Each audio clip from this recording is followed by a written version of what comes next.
Hello, if you want to watch exclusive lemon content on What If Naruto, then go to my Boosty. The first link in the description here contains such hot stories for adults, such as what if Naruto was a daddy for Sarada, or Kushina and Mikoto vulgar Naruto mommies. Follow the link and enjoy. I'm waiting for you. Minato, for Kami-sama, please, may my son be born soon. Begged the fourth Ogok, kneeling, trying not to cry. Cries were heard in the view. Biwawo wrapped the baby in a blanket and gave it to Kushina, while Minato bandaged his hand broken by his beautiful redhead. Kushina Minikin looks at our son, he looks like you. He finished bandaging his hand to approach his wife and take a quick look. He was blonde with blue eyes. He had 3 marks on each of his cheeks. Minato, I wish he looked like you, Kushina-chan, but you're right, he looks like me.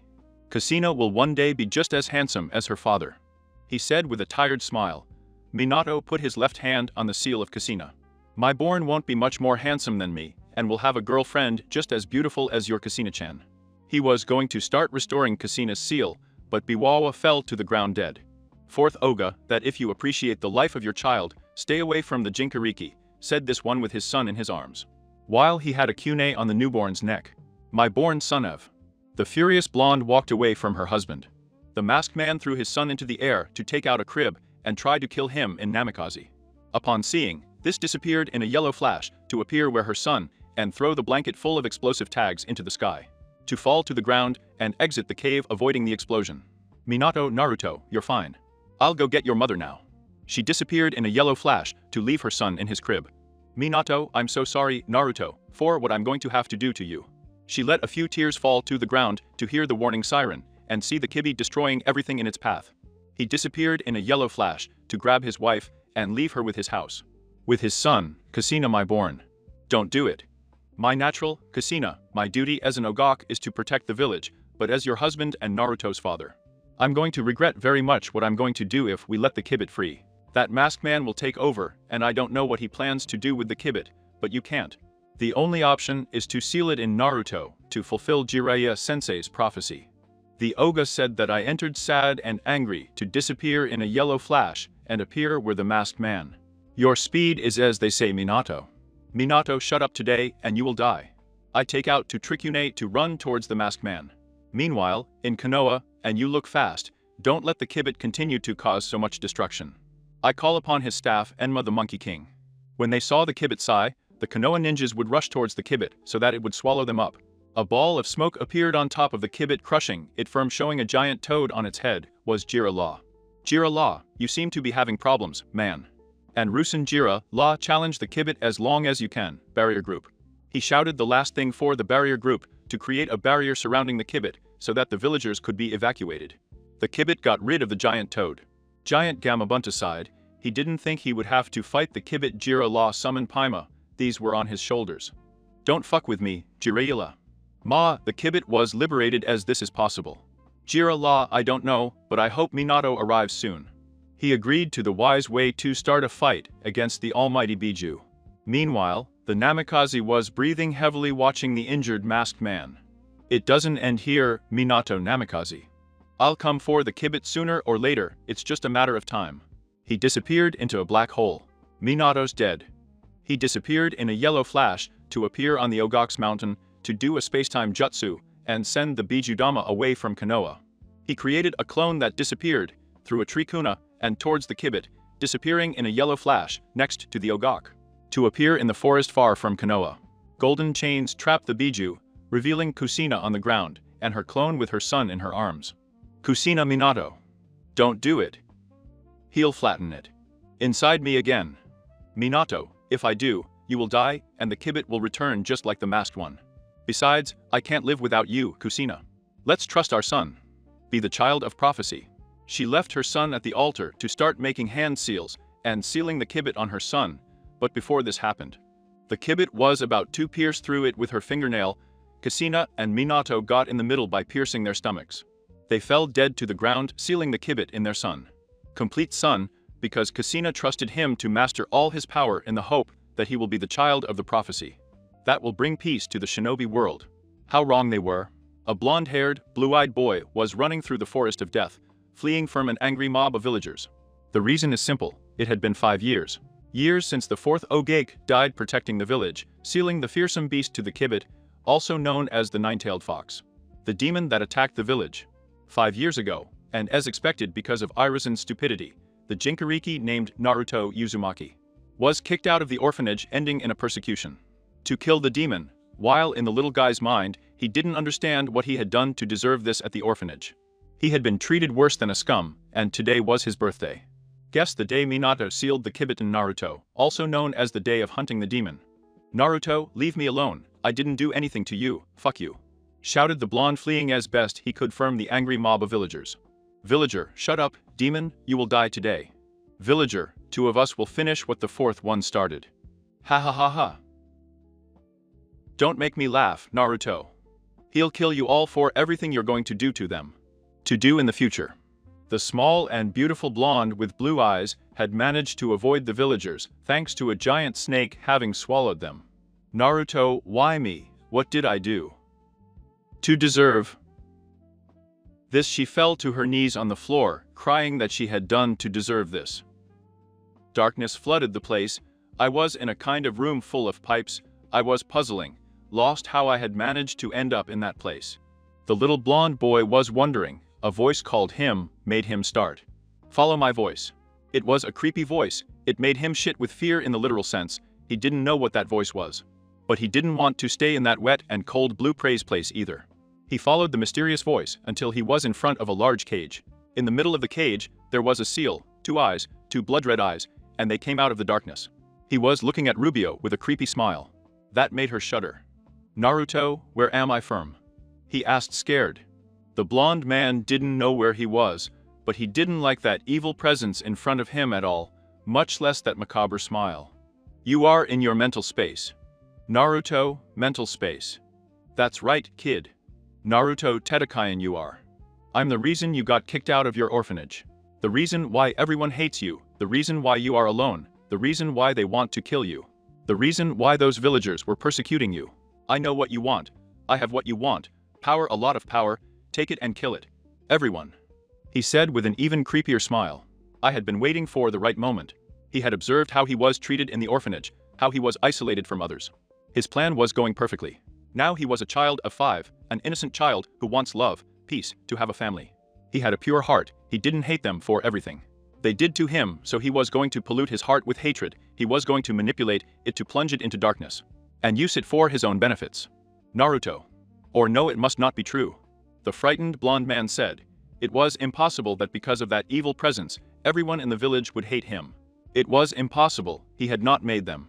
Nothing wrong. He didn't do anything to them. But that would explain a lot. He didn't refuse to believe it. You're a stupid brat. They think you're me. That's why they treat you that way. They beat you. They torture you. They look at you with hatred. Everything they did to you is because they think you're me. Naruto Tetuku, who are you? He asked, still frightened by the presence. The smile of that strange being frightened him even more. Who am I? That doesn't matter now. Sooner or later, you will go in search of my power, and I will be there to give you the power.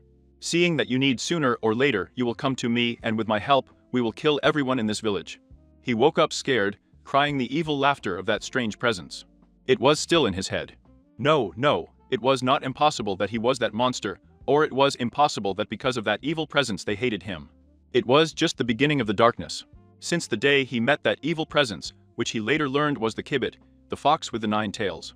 The most powerful Biju of the 9, the being that attacked Konoha 6 years ago. Naruto was now aware of why the villagers treated him worse than one, but he still kept hoping. If he was accepted and recognized by his village, Irisen, the most useless cage in the whole world, gave him an apartment so that he could live every weekend. I was giving him his monthly paycheck. The only place that didn't kick him out was Ishirakuramen, where he could feel at home, the old cook Toiki praised. The Toiki-sama, the ramen god, for being the first to see that Naruto was not a demon, and his beautiful and sexy daughter. Iyami, who saw the blonde as a younger brother, most of the time let them stay at home to sleep. The Kibbit wasn't wasting time either. The Biju tormented the poor, innocent, violable blonde with terrible nightmares, angry villagers. That they were chasing them until they beat him to death, images of corpses, rivers of death, a 9-tailed beast, creating a lot of destruction in the village, causing him to wake up screaming and crying. He was difficult to corrupt, but little by little some hatred flooded his heart. He was very patient with his Jinchurik, and his plan was not going to finish firm one to the other, but today things could turn in his favor. Naruto, on the first day of academy, hoped to make friends. The blonde thought sad, because the parents told their children to stay away from him, so it made him very sad, because he was alone. And the Kibid kept telling him that he will kill everyone, to which he ignores. I ignored as I could. Kibid, ha ha ha ha, you know that in the academy, they will treat you the same as everyone in this stinking village. Naruto, shut up, you super-developed hairball. I'll make friends, give yourself a break. Kibit we'll see if it's as you say. I cut the connection with his Jinchuriki to sleep. The blonde, sigh still. He couldn't believe he had that demon sealed inside him. She didn't blame him for being alone, but she found it annoying that he tormented her with those terrible nightmares. He had become accustomed to them, and to having ideas put into his head. Poor Naruto, you don't know what's in store for you. He ate the bowl of ramen, and ran out of the house, ignoring the hateful looks of the villagers. When he arrived at the academy, he was greeted by a dark-haired man with a scar on his nose. I am Iruka, I am your teacher from today. Iruka was one of the few people who didn't hate him. He saw, like Naruto, he was alone, so he understood his pain after all. And after all, he lost his parents because of. The blonde Kibit entered the living room. Naruto, hi, my name is Naruto Uzumaki. I hope we will be friends, give yourself Valo. He said to receive hateful looks from civilians. This one got sad without saying anything. He got in the last row at the back next to the window, where he could not be disturbed. Excuse me, can I sit here? A little girl asked. The blonde looked at him. She was a girl with black hair, she had black eyes, she was wearing a dark blue t-shirt, accompanied by shorts of the same color, with the typical shinobi sandals. Naruto, of course, it doesn't bother me, this somewhat cold analyzed said to the girl. That was in front of her, he did not notice any bad intentions in her, so he relaxed. Akiko. Naruto Uzumaki. The girl gave him a smile and sat down next to him. She was an orphan, she knew it was to be alone. He had seen that boy many times. He had noticed how people treated him and talked badly behind his back for being the demon he attacked with Oa 6 years ago. He didn't hate him, he wanted to help him so that he was no longer alone, he didn't care if they talked badly. From her, he would not turn away from Uzumaki. Naruto, hey. Akiko, yes. Naruto, why are you sitting next to me? Take it easy. Akiko, I know it feels like being alone, and I don't want you to be lonely anymore. He said with a smile. Naruto was in shock. He would finally have a friend, someone who wouldn't treat him like a demon. Naruto, thank you, take care. The classes went on normally, that is, a glander. Everyone fell asleep because of Iruka's boring talk about shinobi history. He then used the giant head jutsu to wake everyone up by. After finishing the hour, they went out to the courtyard, where for the first time, Naruto felt really happy playing with his friend Akiko. He was having fun playing with her, he was no longer alone. It had been a few weeks since Naruto met his light-named Akiko. Since then they were inseparable. Akiko moved into Naruto's house. He was afraid that when he knew that he had a demon inside him, he would hate him, but it was the opposite, he didn't hate him. On the contrary, he did not get rid of Naruto. He knew that Naruto was despised by almost everyone in the village, so he accompanied him everywhere. Something that pleased the blonde, while the Kibit was upset, his plan was going to waste, tormented. The brat with the worst nightmares, and when she woke up screaming and crying, Kiko slept with him hugging him like a stuffed animal, giving protection and security to Naruto, who slept better now thanks to her. Also in the academy, she made more friends like Shino, Shikamarucho, Ujikiba and Matiiki and not Yamanaka. But her best friend was Akiko and her rival Sasuke Uchiha. Iruka Naruto Akiko, pay attention. For the 10th time, the Scar Chunin scolded the two children who nodded their heads the chestnut side. Those two were very similar. The black movie in recent weeks had become very friends with Uzumaki and not a Sasuke fangirl. Naruto, poor thing is afraid, the blonde thought seeing how the fangirls looked with hearts in their eyes at Lucia. The classes went on normally. The doorbell rang indicating that classes were over. On the other side of the village, a beautiful black-haired woman with deep black eyes was wearing a dark blue blouse with yellow life. It reached down to his knees. That beautiful woman was Mikoto Uchiha. Sasuke Uchiha's mother was coming back from buying dinner. It had been 6 years since the Kibit attack. 6 years since the death of her best friend, Kasina Uzumaki, and Minato Namikaze dying, sealing the Kibit in her son Naruto. He felt bad that he couldn't have done nothing to help her best friend. She couldn't take care of her son, all because of Fugaku's son. No one wants you. Fugaku was a miserable bastard. She believed that he loved him, but he only loved her because she was the daughter of the Uchiha clan leader. He thought he really loved her, but he just played with her. But when they got married, he treated her like a servant. As if she was nothing, she had to leave her shinobi life to raise her son Itachi Uchiha after he was born. Sasuke divorced the bastard of Fugaku, and now she was living alone with her children Itachi and Sasuke when suddenly she saw something. The blood of fury to the son of Kasina, being chased by an angry horde of villagers. For the bad luck of the blonde, he ran into his worst enemy, yes gentlemen. I'm talking about the worst enemy of a Jinchuriki worse than Madara. Uchiha, yes gentlemen, I'm talking about Kunali. Kunali, yuck, yuck. Naruto, you are evil, take care of yourself. Naruto was waiting for the blows of the villagers that never came because a black-haired woman appeared from the sky. His Sharingan Montequio was spinning furiously looking at the villagers.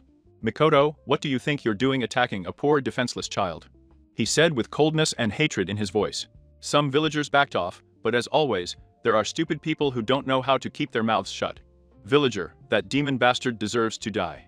Exclaimed the angry villager so that his head rolled on the ground. The other villagers saw this terrified, they were going to flee when black flames started burning them, killing them in seconds. Burning their corpses knee. And the ashes were left of them. Mikoto, are you okay? The Uchiha asked, wiping the blood from her left eye, crouching down at Naruto's level. You could tell he was scared, he thought I was going to hurt him, but the concern in the black-haired woman's eyes relaxed him. Naruto, thanks to you I'm watching you. Bayo. The calmer blonde thanked, while a certain fox muttered things about nosy Yukias. Mikoto Uchiha, Kasina Uzumaki's best friend. What she was missing now, that woman could keep her power at bay, and prevent Naruto from going down the path of darkness. Mikoto, don't worry, you're safe now. Naruto, who are you? Take a shower. Mikoto Uchiha. It had been 2 years since Mikoto Uchiha had saved Naruto from that angry mob of villagers. 2 years since he adopted Naruto. Akiko lived with them in the same room as Naruto. Mikoto was always with the camera, taking pictures of the young couple, the black movie. He never got rid of Naruto. He would get nervous and blush if they were too close, although there was also a small accident in which Akiko fell on top of Naruto, colliding her lips with Naruto's, joining their lips in a kiss. They both blushed like two tomatoes, although Akiko really enjoyed the kiss. Because his first kiss was with his beloved Sasuke and Naruto, at first they got along badly little by little. Their rivalry turned to friendship bar rivalry, and he was upset to see the double with Akiko. Haga and Tachi did not spend much time at home for their missions as Ambu. But he took care and protected Naruto from the shadows next to Shisui the Kibit was upset. His plan was going to waste. The hatred in Naruto's heart was gradually disappearing. Now with those bastards Yukias could no longer manipulate Naruto for the moment. The villagers' hatred towards his container was increasing more and more because they believed that he was manipulating Mikoto and Tachi. To Shisui to make him protect hahaha. What idiots the villagers and uses what they did not know that such hatred was going to be their downfall. It was Naruto's birthday on October 10th. After celebrating his birthday with the Uchiha family, Kiko took him to the Forest of Death to give him his gift. As the villagers did not dare to enter the forest from death by the dangerous creatures that inhabited it, the villagers Jounin Samboshunins, glued by their hatred, went to the Forest of Death to kill the demon. Akiko, happy birthday Naruto-kun, said this, putting on his neck a blue necklace and to give him a short kiss on the lips. Naruto, thanks to Kiko-chan. He said this somewhat blushing to the villagers Chunins Jounins and both, especially the root ones who had the mission of taking Naruto to Danzo to turn him into a faithful weapon to the village. They surrounded the two so that they started attacking Naruto with weapons. And Jutsu Sakiko tried to protect Naruto, to the horror of the blonde saw her dying before his eyes at the hands of a root Ambu. A strong wind wave was felt on the spot, so that Naruto's body begins to release a large amount of intense red chakra that formed in the sky, forming the figure of the Kibi. Kibit, that's Ben, and take my power. He began to release a large amount of chakra that enveloped Naruto, making the chakra return much more intense and loosen. When he felt the chakra of the Kibit, ran to the place as fast as he could. Mikoto will not be that. I hope it's not that, please, that she's not here, that she can't be dead. Naruto roared the blonde possessed by the chakra of the Kibit, forming four tails that set out to kill the villagers. The Konoha ninjas attacked the demon with their best jutsus that in vain served them to see Naruto appear before them and kill them by cutting them into pieces. Naruto roared the Jinchuriki to run at the villagers and killing them instantly. A water jutsu threw him to a tree. He stood up and looked with hatred at the third Gak. Iris and Naruto, I'm sorry, I'm late. He thought sad seeing the corpse of the black movie death. Irison watched his adopted grandson with sadness to dodge the jinkariki so that one of its tails would hit him, sending him against a tree, causing a serious burn on his right arm. And Ruth in Curse, the Kibit chakra is very intense. I have to do something before he destroys Konoha, and the Kibit takes full control of Naruto. More Konoha ninjas who felt the chakra of the Kibit came to kill the demon, but it was in vain as the Kibit stuck his arms underground, sending the Konoha ninjas to heaven. The Kibit ran in the direction of the village, killing more ninjas, but black flames burned it, making the chakra disappear, showing Naruto unconscious with 2-degree burns. Mikoto, I'm sorry, Naruto is late. She fell to her knees on the floor crying. He had failed to protect Akiko, someone very special to Naruto. After the Kibit took control over Naruto's body, there was a meeting with the council to put the demon in a prison, so they could control him and turn him into a weapon loyal to the village. Mikoto burst out in anger.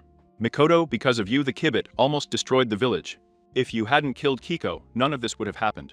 She burst into going to the matriarch of the Uchiha clan, showing her eternal Sharingan mantle, while crying with rage, looking furiously at the civil council and the councilors, especially Danzo.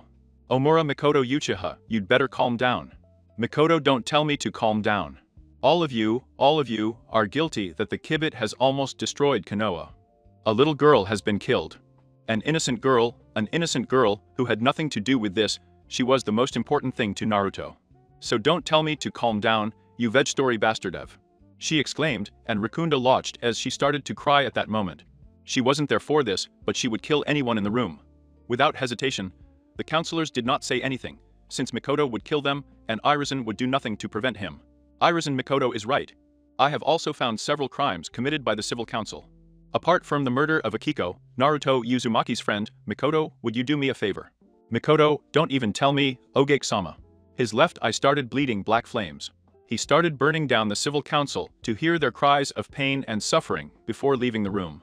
He looked at the counselors with hatred. Mikoto, they do something to Naruto, and I swear I will kill you, he said, glaring at the counselors to leave the room. It had been weeks since the Kibit took over Naruto's body. The village's hatred for Naruto increased greatly. Naruto was never the same again. He became someone lonely and cold. Her eyes lost that light, and she never smiled at home anymore. He spent them locked in his room without wanting. When Mikoto got out, her soul was broken. She understood Naruto very well. She was also in pain, trying to talk to him, but she couldn't. She was unable to look at him. I couldn't even look at him in the eyes after what happened. Itachi and Shisui tried to talk to Naruto, but it was always the same. He ignored them or avoided the topic. So they decided to give him space. The Kibit was pleased thanks to the villagers and the civil council. His container was full of hatred towards the village, so he became friends with the blonde. He promised that he would not do anything to Mikoto Uchiha. His adoptive mother began to train Naruto to make him strong so that he could protect himself from the villagers. His plan was going perfectly. Naruto was already little by little.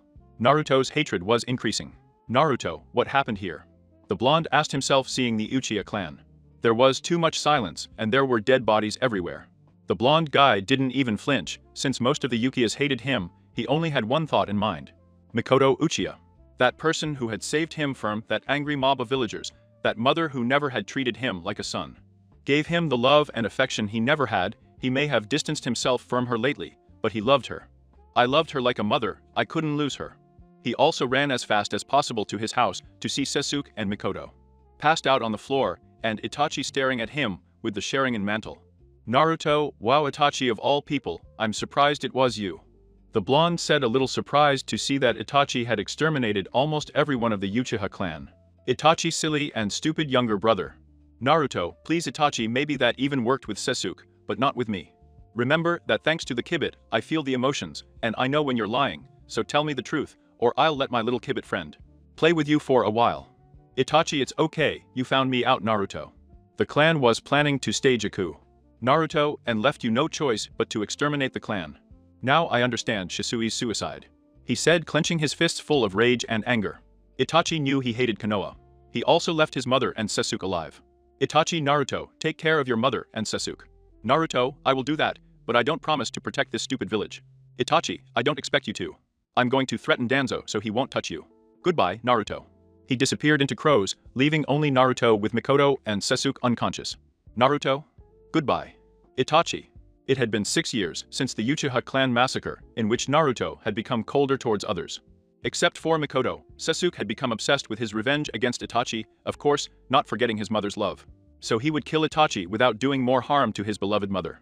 Naruto had a lot of hatred towards Konoha for taking his beloved away from him. Mikoto didn't blame him, she hated them too. It wouldn't be surprising if Naruto left the village in search of power to destroy Konoha. She was still hurt because Itachi had wiped out everyone in the clan and she and Sasuke hadn't. Until he remembered something, he didn't know if it was his imagination. Forgive me, mother, please take good care of Naruto and Sasuke. He didn't know if Itachi had really said it or not, but he would take care of Sasuke and Naruto, and he did. I take good care of them. Naruto was trained by Kurama. The Viju was a sadistic bastard, but thanks to his hellish trainings, he was very strong. Not so much to reach the level of the Sanins, without using the power of Kurama. The blonde was wearing red, dark pants, sandals, black shinobis, a red jacket with black and a hood. This one had become colder with all his friends. If he could call them that, he had a goal to destroy Konoha and the 5 great nations, to free his Jinkuriki's brothers from their villages. Anyway, Dawn, seen as weapons, no one cares about the Jinkurikis, except for a small group of people. Who knew the difference between the holster and the katana, was waiting for the right moment to lengthen from Konoha. He would have to find a way not to hurt Mikoto, his adoptive mother, although she would understand his reasons. Iruka, today we will tell you the teams, and you will get to know your sensais. The Chunin of the Scar spoke. Naruto sighed to sink his hands into his pockets. He was finally going to get out of that bastard place, he just hoped he wasn't with the walking horn. Or he would kill her without hesitation. Iruka Team 7, Sasuke Uchiha Naruto Uzumaki, and Sakura Aruno Sensei Kakashi attack. The blonde guy hit his face on the table. Maybe Kami-sama hated him so much to put him on the same team as Sakura. Priest. What he hated the most was his bastard bigotry to his brother Sasuke. His relationship with Sasuke was one of bara rival friends. After Iruka said, the rest of the teams were waiting for their bastard sensei. I had an idea who it might be. He put on the hood to put his face in his arms and sleep, while Sasuke cursed himself for having. I touched him with that hateful redhead, because Kami-sama he had done to deserve such punishment. While with the redhead, she was trying to talk to her Sasuke-kun, he was olympically ignoring him trying not to burn Sakura. Kakasilo. I salute the Cyclops to receive hateful looks from his students, and dodge a flying table courtesy of Naruto. Naruto is late again attack, and your precious collection of Ichika Ardera, said the annoyed blonde coldly, the silver-haired cold sweat. It was better not to provoke thee and Blue was capable of that and much more. Kakashi climbed to the roof. Without more disappeared in smoke like the Uzumaki and the Uchiha, leaving the walking horn alone. Kakashi, well tell me your likes what you hate your dreams, the only thing you should know about me is that my name is Kakashi Atake. Sakura my tastes are Kier, my dream is Kier. He said looking at Lucia, who was giving him a death stare. Kakashi and what you hated, Sakura Naruto. Naruto, hatred is mutual to the one. Kakashi, well you're Naruto. Naruto I'm Naruto Uzumaki. What I like to kill, to hear their cries of pain and suffering, and more if they deserve it. You don't care what I hate is almost everyone in this village. My dream is to destroy Konoha and the 5 great nations for. Free my Jinkuriki's brothers. They won't want to know. She finished coldly with a sadistic smile, making a shiver run down everyone's spine, because the double had to be so sexy. It was Lucia's thought. Sasuke, my name is Sasuke Uchiha. What I like is to spend time with my mother training. Tomatoes and dobe, what I hate fangirls, pink, and my dream is rather an ambition. I'm going to kill someone special, and restore my clan with the dobe, the Uchiha said coldly. Kakashi great, a hateful fangirl, a sadistic blonde, and an avenging emo with dubious sexual tendencies. I could not touch a normal equipment. Come to the N7 training camp tomorrow at 5 AM, and don't be late. Naruto attack arrives late, and I swear I pull out a book Ichika Paradise Golden Edition, a super rare edition. Making the attack nod his head several times, and disappear in a ball of smoke, just like the blonde one. And the Uchiha leaving the Aruno alone. Naruto grunt, hated waking up early, and all because of his stupid team test. Mikoto, good morning Naruchan. Sasuchan. The matriarch of the Uchiha clan said cheerfully. Naruto made a face, he hated that nickname, he hated it more, he didn't say anything. Naruto good morning mother. Greeting with a small smile already dressed. Sasuke good morning. After having breakfast, they left the house, and went straight to the N7 training camp, where they waited for their master's pervert. Who luckily arrived on time, he didn't want to see an Ichika Paradise Golden Edition burn. Kakashi, well I will explain the test, it consists of taking off these 2 bells. If they do not make it before noon, they will be returned to the academy. Sakura, wait a minute, there are only 2 bells. Naruto, If you are smart, you will realize that one of us will be returned to the academy. The blonde man said coldly, making everyone shudder. Naruto was pretty scary. Kakashi what the beginning said. He shouted the attack, while Sakura and Sasuke hid, while the blonde had not moved, and was looking at the silver-haired man with a smile. Pretty creepy. Kakashi, I don't know if you're dumb or stupid. Naruto, the only stupid one is you, attack. I know very well what your stupid test, and my brother's ironing board, and duck emo consist of. I doubt they want to work as a team. I'm only asking for one thing, sensei. Kakasiku that thing.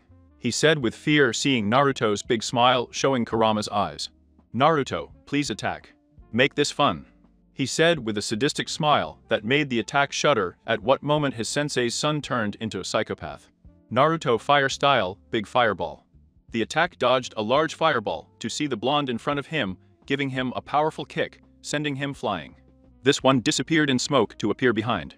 Of Naruto, this one ducked, dodging the attack of the attack to grab him by the leg and stamp him to the ground to throw him towards a tree.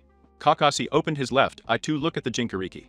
Naruto, you finally decided to get serious. Okay, I'll go with everything. I speak with the voice of the Kibit and a smile worthy of a madman to appear from in front of Kakashi and kick him in the abdomen, sending him flying, landing several meters behind. Kakashi threw himself into a rather uneven taijutsu fight for the silver-haired. Naruto was beating the hell out of the Hounen. Kakashi stepped back, threw a kick at the blonde who grabbed his leg to throw him into the sky. So that clones of the blonde will throw powerful fire jutsus at the Jounin, who was replaced in time with a log. Kakashi a little more, and I don't count it. He thought to look for Sakura and Sasuke. The truth was not difficult. Sakura was put into a genjutsu where she watched her beloved Sasuke-kun die. And Sasuke, well, he gave him enough of a fight to finish with his head coming out of the earth. Naruto, Kakashi-sensei, where are you? Said the blonde with a gloomy voice, walking through the forest looking for his sensei. He threw a cradle and into a tree from where Kakashi came out to throw a fireball at the blonde. He disappeared in smoke to appear behind Kakashi, hitting him in the back, sending him against a tree to dodge the blonde's kick that created a crater in the tree, jumping to the ground to start a taijutsu fight. The two ninjas split up. Naruto fire style, great fire dragon. Kakashi fire style, big fireball. Both fire jutsus impacted, creating a huge explosion of smoke to start hearing each other Kuna and collide with each other. Naruto created 5 shadow clones that began to make a sequence of hand seals, creating powerful fire jutsus. The attack dodged them after a beating from the blonde to the attack. Naruto, Kakashi sensei approves of us, or it didn't need to be mentioned that the blonde guy's smile was terrifying. Kakashi are approved, said the silver-haired Jounin nervously, since he knew perfectly well what the blonde with blue eyes was capable of after the useless ones woke up. He told them that they had approved, and they each went home. Naruto was upset. I mean, he was already a shinobi. He wouldn't have to waste time doing stupid missions, like taking care of babies, children, walking dogs, catching cats, cleaning the garbage from the river. It was a big waste of time. He would send clones to do missions, the missions with him, while the original was tortured by Kurama with hellish trainings. And they look good next mission. Tall old Naruto, give us real missions. I'm tired of doing stupid missions, he said, annoyed. The blonde was sick of being locked up in this village. I needed to breathe fresh air. Sasuke, I'm with the dobe. Sakura, I agree with Sasuke-kun. Iris and Kakashi. Kakashi are ready for a real mission, he said with boredom, reading his orange cover book, ignoring the others. It's a good idea to let the bridge builder pass. The doors opened, letting an old man in. He was wearing a straw hat, he was wearing normal clothes, and he was drinking serve. These are the little boys who will escort me. An ironing board, a duck emo, a scarecrow, and a blonde with an idiot face, said the builder, depressing Kakashi and angering the jeans. Naruto in his mind was planning how to kill the bridge builder in the most horrible ways. His smile scared everyone. And Ruth in his name is Tazuna. He is a bridge builder from the land of waves. It is a C-rank mission. Tazuna, I hope you protect me with your life. Naruto, yes, whatever you say, old man, the blue Oji said disinterestedly, to disappear in a suction of wind. Mikoto, do you have a mission outside the village? Naruto is. It's a C-rank mission, to escort a builder to the land of waves. Mikoto, I see, be very careful, said the Uchiha, worried, because it was the first time that his children went outside the village. And that was good for Naruto, since he didn't like being locked up in the village where everyone hates him. It would be good for him to get out, but in. I was worried about Naruto. I knew Naruto could be a sadist. He saw his test with Kakashi and was shocked to see the blonde guy slaughtering the Jounin. "Naruto, I'll have it, don't worry," said the blue OG with Mikoto with a smile. He was warm, she was his adoptive mother. The person who supported him the most after Akiko's death, if at first she couldn't look him in the face, she felt guilty about Akiko's death, until one day she talked about it, she brought out all her rage. Her anger, hatred, pain, sadness. She hugged him and let go of everything she had inside. "Sakura, you're late, Naruto." The red-haired woman exclaimed, upset to see her blonde partner arriving late as her sense. "Yes. Naruto, shut up, you bother." The Uzumaki spoke coldly, showing Kurama's eyes, scaring Sakura and Tazuna. Sasuke had already seen them, as the blonde one looked at the villagers, and those from the academy that way. Tazuna notes not to make Naruto angry. "Sakura, what are those eyes? Who the hell is Naruto?" She thought scared when she felt Naruto's hate-filled gaze. It fell out that he almost arrived earlier so as not to see his beloved Ichika Paradise collection burn. "Naruto, you're early to attack." She threw him a silver-covered book that the blonde man grabbed quickly. Her eyes were shining like two grateful stars. To Uzumaki and everyone had a big drop of sweat to everyone. "Kakashi is coming on the march," said the attack to start leaving the village. Naruto felt free on the way. Kakashi was reading his new Icha Icha book 4 Platinum Edition. Sasuke was ignoring Sakura, who kept pestering him with having Sasuke on a date. "I was trying not to kill her." Naruto had his hands deep in his pocket, and the look in front Tazuna was drunk. "Naruto, attack." "Kakashi, you have noticed it too." Two Kiri Chunins came out of a puddle of water and killed the silver-haired Jounin. Sakura set out to protect Tazuna. Naruto ran towards a Chunin, blocking his claw. Filled with poison to kick him in the face, sending him flying to appear above him and kick him in the face, that sent him to the ground. Sasuke ran towards the other, kicking him in the stomach, sending him backwards to appear in front of him. Activate his Sharingan to put him in a genjutsu. Kakashi came out from among the trees and trees. Kakashi, Naruto, Sasuke, well done Sakura. Well done on protecting Tazuna. Naruto, well Tazuna, you have two choices. Tell us the truth, or Kurama's eyes and Naruto's sadistic smile scared Tazuna. Who told them the whole truth? Naruto stored the Chunin's corpses in a storage roll to continue on his journey, but dodge a great sword.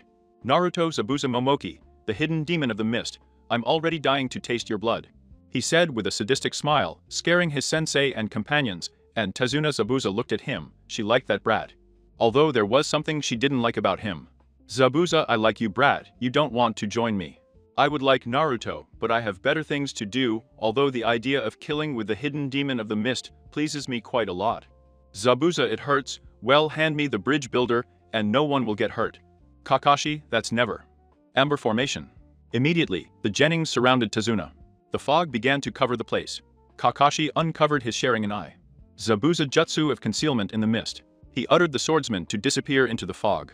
Zabuza 8 stitches, neck, stomach, cartilage, liver, stomach, heart, which one attacked first. Zabuza's voice could be heard all over the place to appear behind Tazuna.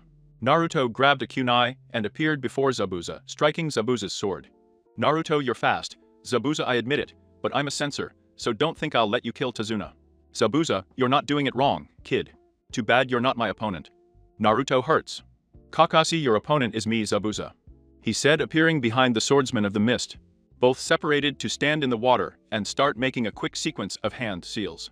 That only Naruto was able to see 2 water dragons, and they came out of the water, so that both attacks collide with each other, creating a big explosion of water to see how the weapons of the Jounins collide with each other. They both stepped back.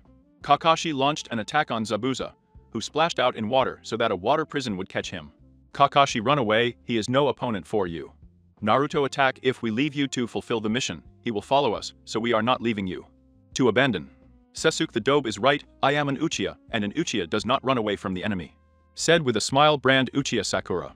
He stood in front of Tazuna with a kunai to protect him. Naruto, let the fun begin. Uzumaki and Uchiha rushed to Zabuza, who sent his water clones. Naruto pulled out a Trikuna, blocking the clone's attack to try to take him down, but the clone jumped up. The Uzumaki kicked the clone, sending him backwards. The clone ran towards the Uzumaki, who disappeared in smoke, to feel something sticking in his back. The clone fell apart in water, while Sasuke had a bit of a hard time here. His Sharingan, to dodge the clone's attacks. I dodged Zabuza's sword to take down the clone. This clone jumped up. Sasuke stepped back. Sasuke fire style, big fireball. He did the main Uchiha jutsu, hitting the clone with the fireball. The clone disappeared into the water. Zabuza, your genes are very strong, Kakashi. Kakashi, those are my students, although to Sakura. I need to train her more. Zabuza will need more than that, Kakashi. The blonde appeared behind the swordsman of the mist, kicking him in the back, sending him away, and freeing Kakashi. Naruto attack. Kakashi would say that I take care of it, but I fear for my physical and mental integrity. Naruto, good boy, attack. Kakashi wasn't even a dog. He covers his left eye and pulls out his orange-covered book. The blonde guy took out two Trikune to look at Zabuza. Sasuke, be careful, dobe. Naruto, I'll have it, he's afraid. He ran towards Zabuza, who used his sword, blocking the Trikune of Naruto, who disappeared in smoke, so that a large amount of fire hit him from behind. Zabuza disappeared into water to appear behind Naruto. He tried to cut it in two, but he bent down, knocking it down. Zabuza kicked him, sending Naruto backwards. He loaded his Trikune with wind element chakra to run towards Zabuza and collide his Trikune with Zabuza's sword, starting a big fight. Everyone looked impressed after a long fight.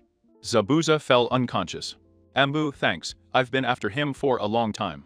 He grabbed it and disappeared while Team 7 went to Tezuna's house. After defeating the hidden mist swordsman, they went to Tezuna's house where a beautiful black-haired woman named Tsunami greeted them. This a very beautiful woman looked quite a lot like Mikoto. Tsunami, you must be the ninjas who escorted my father. Thank you very much for bringing them safe and sound. Naruto is nothing, Tsunami-san, is our duty as ninjas. The blonde one spoke in a respectful way, surprising everyone since the blue Oji could be badly spoken. A sadist, a disrespectful among many things. They passed inside the house on the top floor. There were two rooms, Kakashi with Sakura and Naruto with Sasuke. Inari, you guys better go, cat will kill you all. With that said, the boy left. Naruto, annoyed, followed him to his room. Inari, what do you want? Naruto, don't talk if you don't know us. The blonde said coldly, looking at Inari. Inari, you ninjas don't care about us at all, you only take care of them and yourself. Instead, we. He did not finish the sentence because Naruto grabbed him by the t-shirt and lifted him up, looking at him with the eyes of the kibit. Scaring this one. Naruto, you don't know me at all. If you don't know, you better not talk.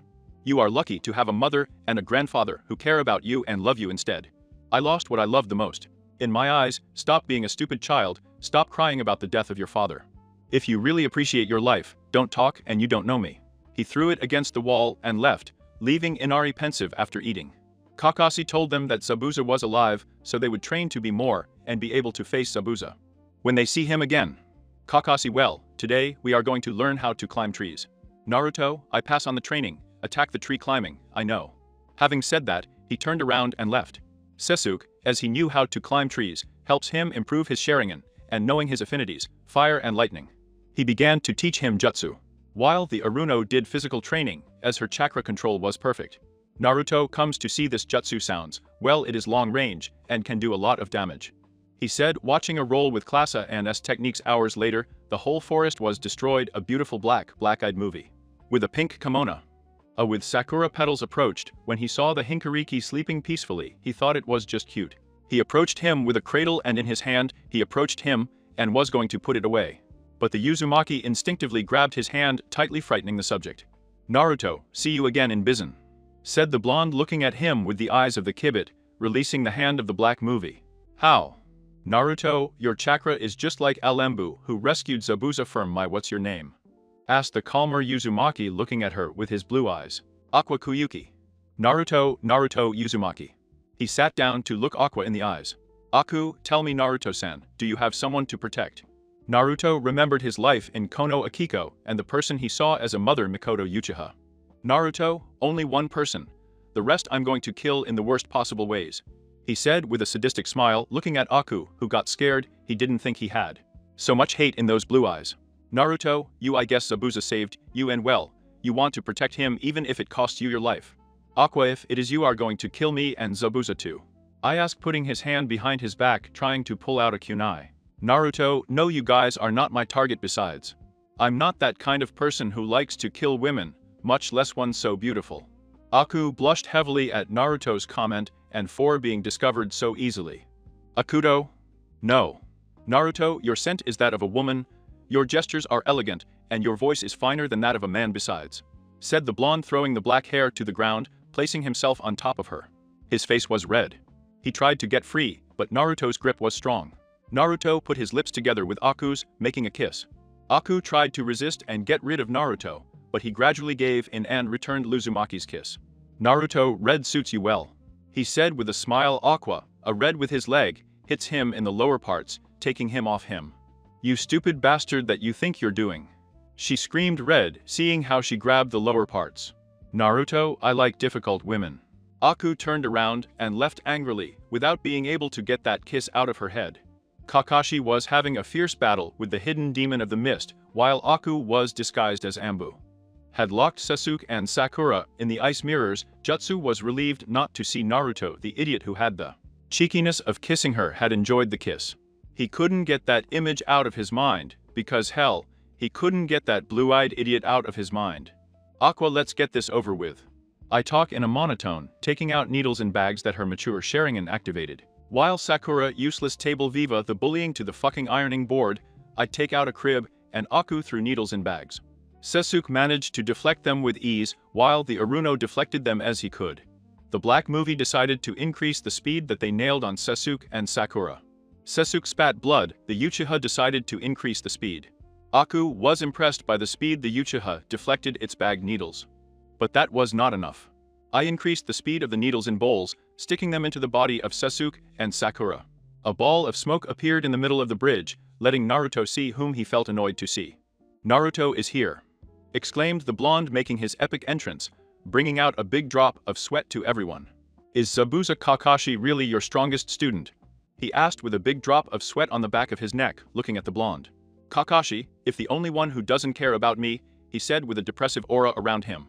Naruto smiled when he saw the ice dome. He went straight to them. Sasuke, what the hell do you think you're doing, dope? Shouted the angry Uchiha with his blonde partner, who entered the ice jutsu. Naruto, Sakura is alive. The Aruno was lying on the floor, with Emble's needles stuck in his body. Sakura is still alive. Naruto hurts, the blonde-haired man said with a smile to turn his gaze to Aku, who was in the way. In the ice mirrors.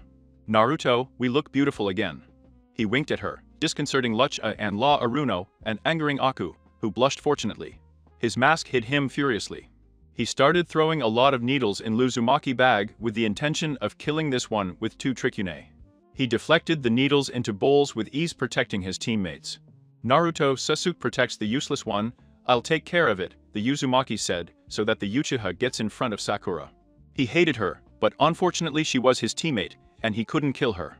Naruto, why are you so angry? He asked with amusement, deflecting all the needles that Aku threw at him. Aku, shut up. The Black Movie shouted angrily, throwing the needles at the blonde, who deflected all the needles as if nothing had happened. Naruto, let's get this over with. A red chakra mantle surrounded him, forming a swirl around him that formed in the sky, forming the figure of a fox. Red in the sky, his eyes became red, his fangs and nails became more elongated. Aku came out of the mirror with needles in bowls with the intention of killing the blonde, who only punched him in the face, breaking his mask. Undoing the ice jutsu. The red chakra is gone. Naruto, it's lucky I don't use a lot of chakra. In that blow, it would be a shame to hurt such a beautiful face. The Yuki got up from the floor a little sore. The Uzumaki had refrained from hurting her, he only put little force into that blow. Aku, Naruto, kill me. Naruto, you're fucking with me, I can't kill such a beautiful angel, said the Uzumaki with a smile, drawing a blush in the black leaf, who told him his story, and Naruto his. Aku, I'm sorry, Naruto. Kakashi was about to impact the Chidori on Zabuza. Aku got in the way, he opened his eyes a lot. Seeing the blonde getting attacked by her, Kakashi opened his eyes wide, deactivated the Chidori, and withdrew his hand from the chest of. Naruto looked at her shakily. Aku opened his eyes wide with horror. Aku, why? The Black Movie asked, still surprised why the blue Oji got the attack for her. The blonde spat blood.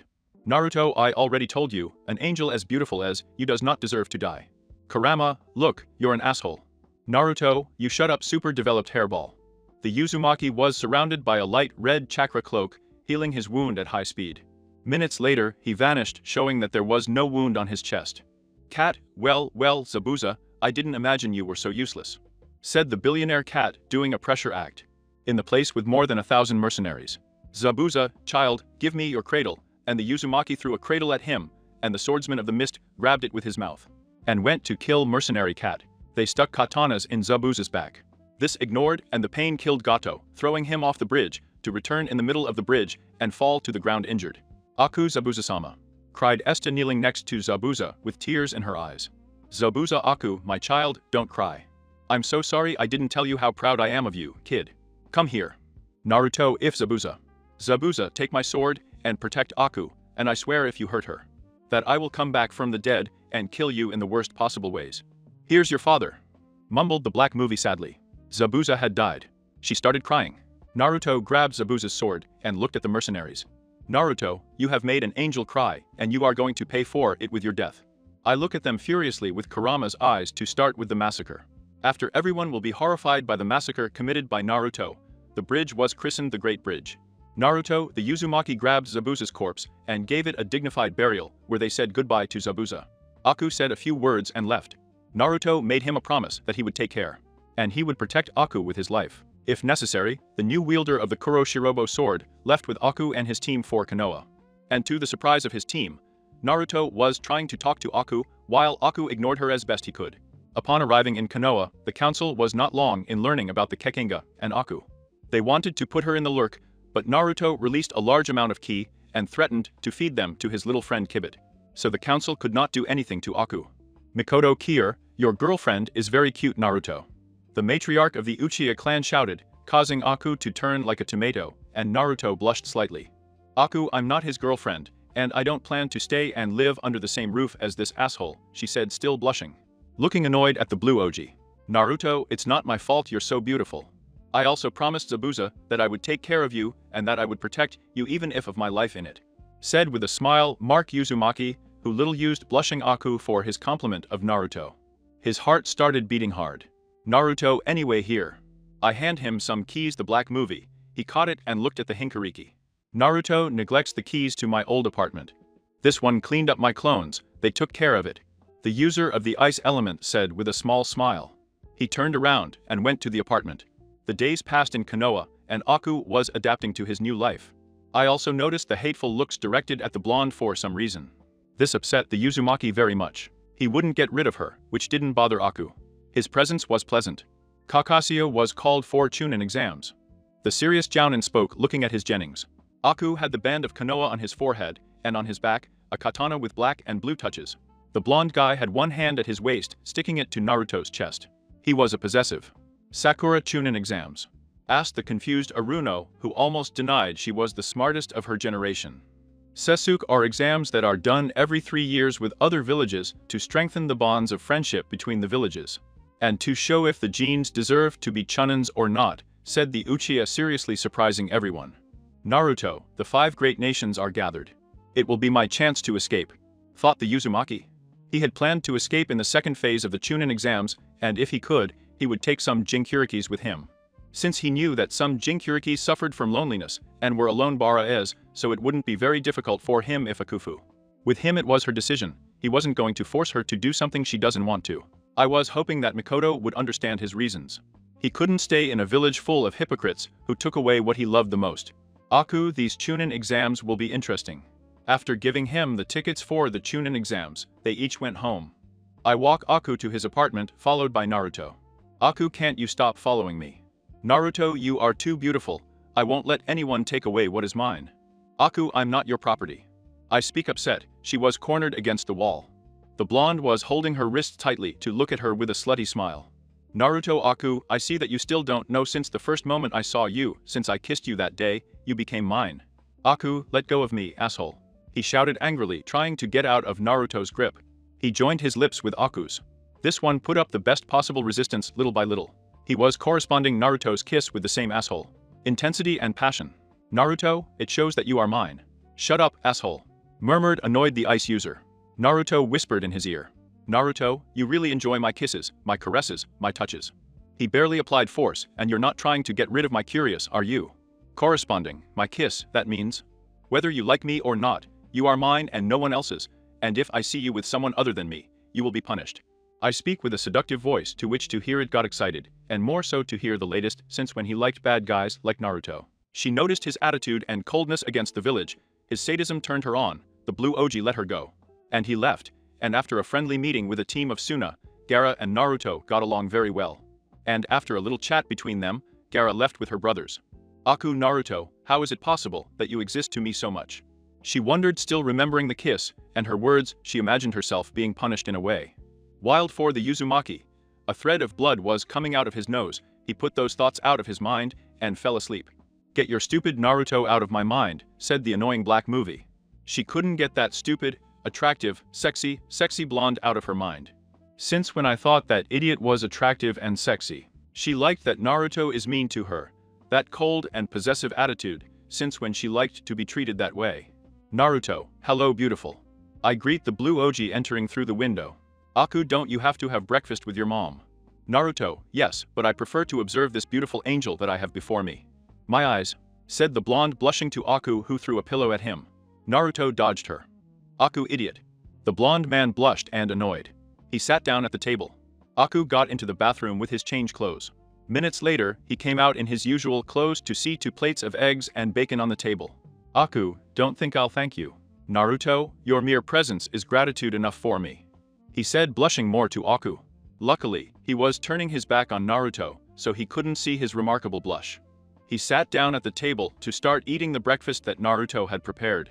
He ate his breakfast calmly. When the swordsman and the ice user finished, they headed to the academy, specifically to room 313, where there was a genjutsu. He made a signal to the Aruno to keep her mouth closed, as this way they eliminated participants, which it worked once inside. Naruto looked at all the participants. Kurama, 5 of the 9 are here.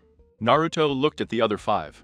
Garanoto saw the presence of 2 Takijounins, accompanied by a little green 13-year-old Pelly. Her skin was brown, orange eyes.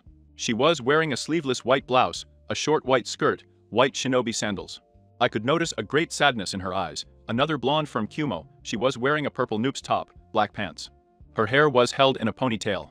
His eyes were deep black. Another Kiri Hinkariki was a black-haired man with black eyes. She was wearing a navy blue kimono. Naruto, Shukaku, Matata Bichomi, and Seiken.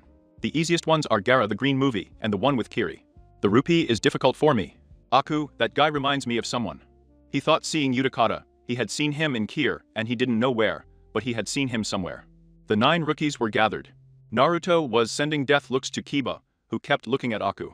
Ninja, hey, stop making a fuss. Said a ninja with cravings. He was silver hair, his eyes were black. You know who Kabuto is. Naruto smells like a snake. This just keeps getting better and better. Aku gives me a hard time. Sasuke, who are you? The Uchiha asked, looking at the spectacled ninja. Kabuto and Accusio. I can give information of anyone with my Sinfo card. Naruto, Gara no Subaku, Taki's green movie, Kumo's blonde, and Kiri's bitter.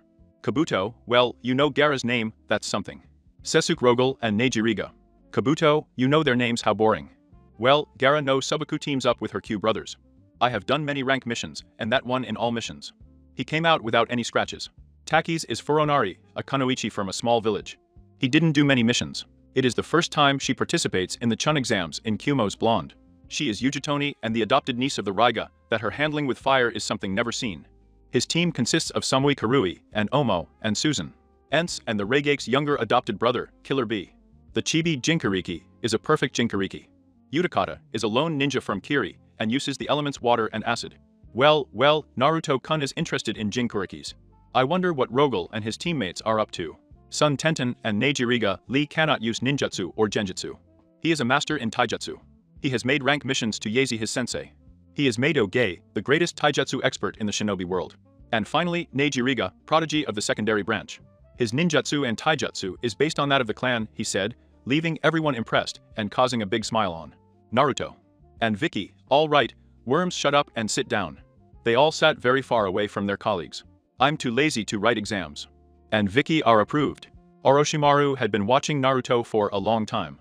The Sharingan was interesting for sure, but the abilities of the Uzumaki clan were even more so. His great longevity, his almost infinite chakra, masters in all ninja areas, and that he is the Hinkariki of the most powerful Biju in the world, made him the perfect container. The only problem, Biju himself.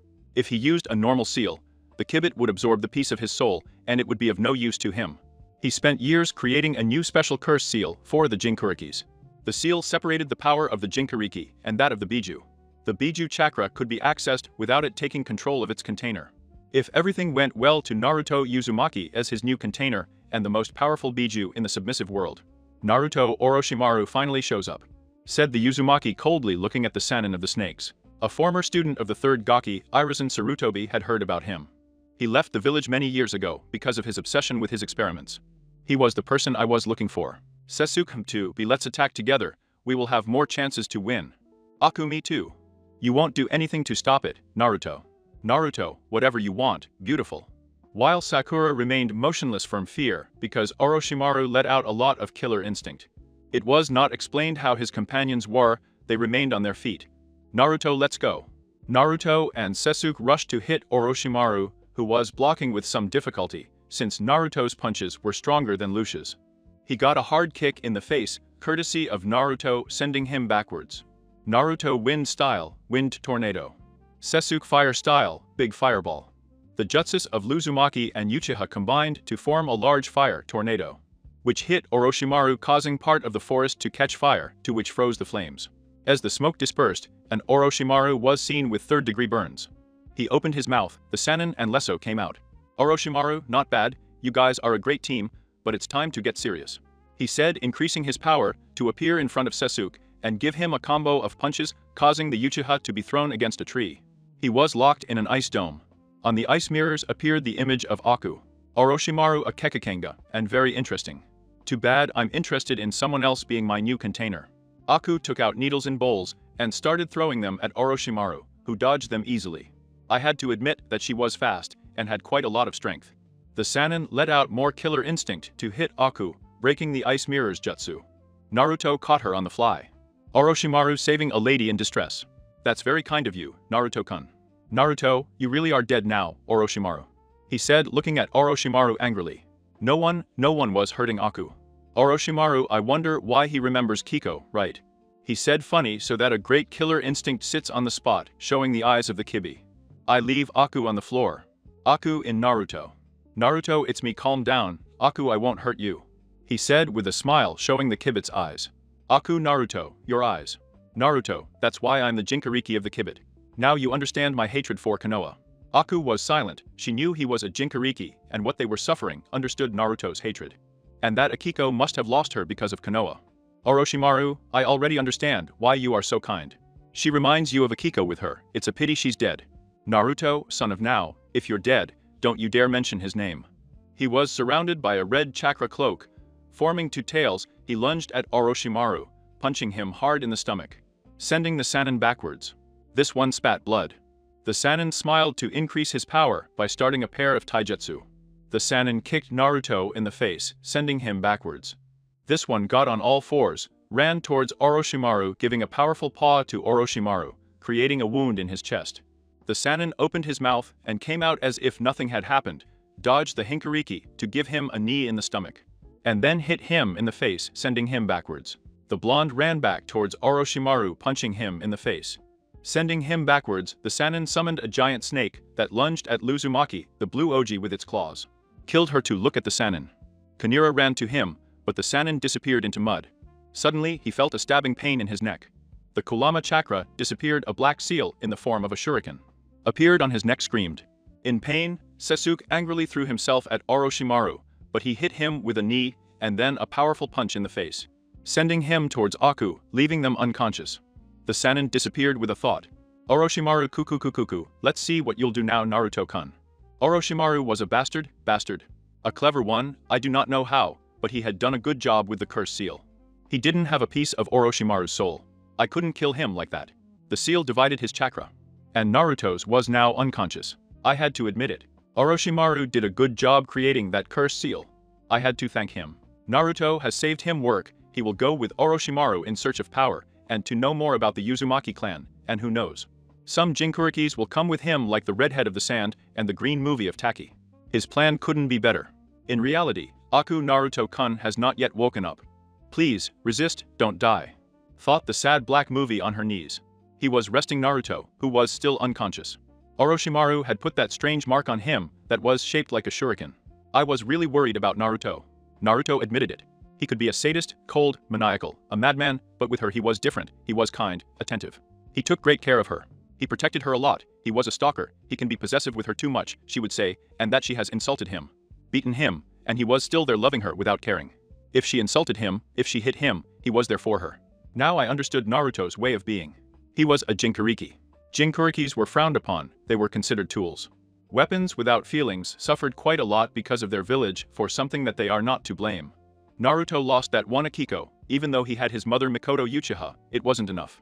His hatred for Konoha was a lot. Mikoto was just keeping him at bay, but he didn't know when he could explode like yesterday, in the battle against the Serpent Sannin. "Hey, it's not those," said a black movie of the sound, looking in the distance at the Konoha ninjas. "It is they Orochimaru-sama have sent us to kill them." Another black movie spoke, looking at the blonde one, he was her target. "Kinzaku, come on," the other sound ninja ordered. 15, and whatever you say, Dosu. The sound ninjas stood in front of the two Kunoichi, and the Uchiha Sasuke stood in front of them, with the active Sharingan. "Sasuke, who are you?" the Uchiha asked, staring at the sound ninjas. "Two of Orochimaru-sama's minions out of our way now, Uchiha. You are not our target." "Target? Aku, I won't let them touch Naruto," he said, standing next to Lucia, while the useless Sakura was next to Naruto protecting him. "Akin, you have wanted it." Dosu pulled out his arm, showing in it a kind of device that launched a kind of sound waves that affected the ears of the 12 Lucia. Towards them, but Zaku raised his hands, they had some tubes in them, he threw some powerful waves of wind towards Lucia, throwing him into a tree. The black movie pulled out her needles in bowls, throwing them at the sound ninjas. Kim deflected them with a kuna, and Dosu with his arm deflected the needles in Aku's bowls, to appear before her and punch her in the stomach, sending her up against a tree. "Naruto, Aku, who did that to you?" asked the annoyed Uzumaki, surrounded by a purple aura on his body. There were black shuriken-shaped marks, and he had the red eyes of the kibid. He saw how Aku had a faint trace of blood on his face. "2, was it me that was the problem?" The sound ninja was cut in to by Naruto's great sword. This one was stained with blood. He looked at Zaku. "Naruto, you're next." She appeared before him, putting her foot on Zaku's back to grab his arms and start ripping them off. This one screamed in pain, while Naruto laughed like a maniac, left lying down. To the dying sound ninja to look at who she was scared of. "Aku, stop it, Naruto, please stop," said the ice user, hugging the blue Oji from behind, crying over Naruto's brutality. This one felt bad for making her cry. "The curse mark is gone." "Naruto, I'm sorry, Aku," he said sadly, he didn't like to see her cry.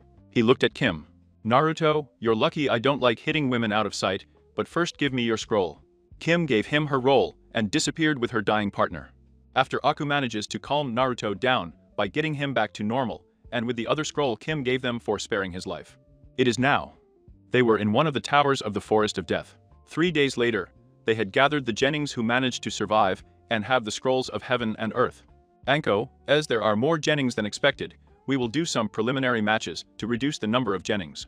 Having said that, Kabuto withdrew from the preliminary matches, and the extra ones climbed to the platform on the screen. The first names of the two Jennies who would fight appeared. Sasuke Uchiha of Konoha versus Yoro and of Konoha. They both went down to the platform, stared at each other the combat. Yoro started and ran towards Lucia. This one dodged Yoro's blow and to give him a hard kick in the face, sending Yoro flying and landed on the ground to run towards him and try to hit him. The Uchiha activated his Sharingan to dodge his punches with great ease and then appear behind Yoro and kicking him, sending him up. To appear on top of him and kick him hard, sending him to the ground. Winning instructor Sasuke Uchiha. The Uchiha went up to the stands with the Sharingan disabled, he had shown what he was capable of. Next match, Inoue Manaka versus Sakura Aruno. The winner was Inoue Manaka since she had not wasted her time chasing Sasuke but training. Next, Shikamaru Nara versus Kim del Sonido match. The Nara made Kim think that she was already assured of victory. His mistake was to tell the Nara how his jutsu worked. Then Shikamaru, using the Shadow Possession Jutsu, managed to defeat Kim. Winning instructor Shikamaru Nara. Next, Kuyuki versus Furo, a Nari match. Both went down to the stadium. You could tell how the redhead, she was missing jutsu, she only had one jutsu, the water swords. They used up a lot of chakra, her taijutsu was all legs, that was the problem, just using the legs she couldn't win. Naruto knew that her village limited her to make her a faithful weapon to her village. Aku locked her in the jutsu. Ice mirrors, where he defeated her using the needles in Bolsel Uzumaki, came down to the stadium and carried her to the infirmary to treat her wounds. He left a shadow clone with her and then returned to the stadium. Next match, Inada Iga versus Neji Iga. One thing that bothered Sasuke a lot was watching the Iga genius sweep the floor with Inada.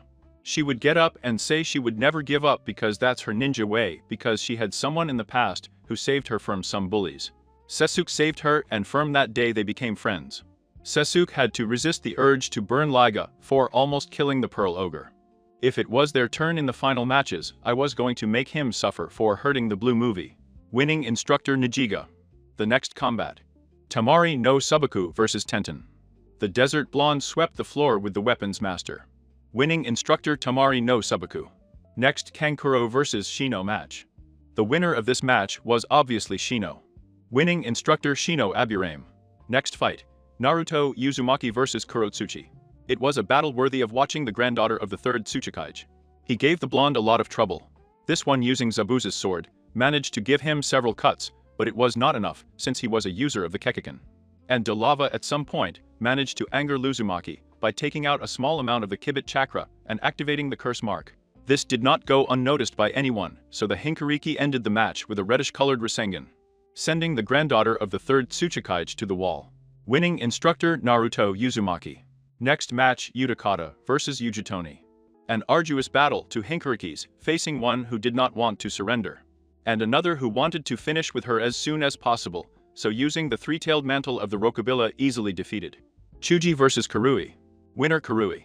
Omoi vs Darui. Winner Darui. The last match Gara no Subaku vs Rogel. It was the most epic battle of all. Lee using the internal doors caused a lot of problems for Gara, but in the end, Gara won by being conscious. Furuinari woke up in a forest scared. He looked everywhere to see a blonde with a beautiful smile. Laughter that made her blush. Naruto, I'm Naruto Uzumaki, and what's your name?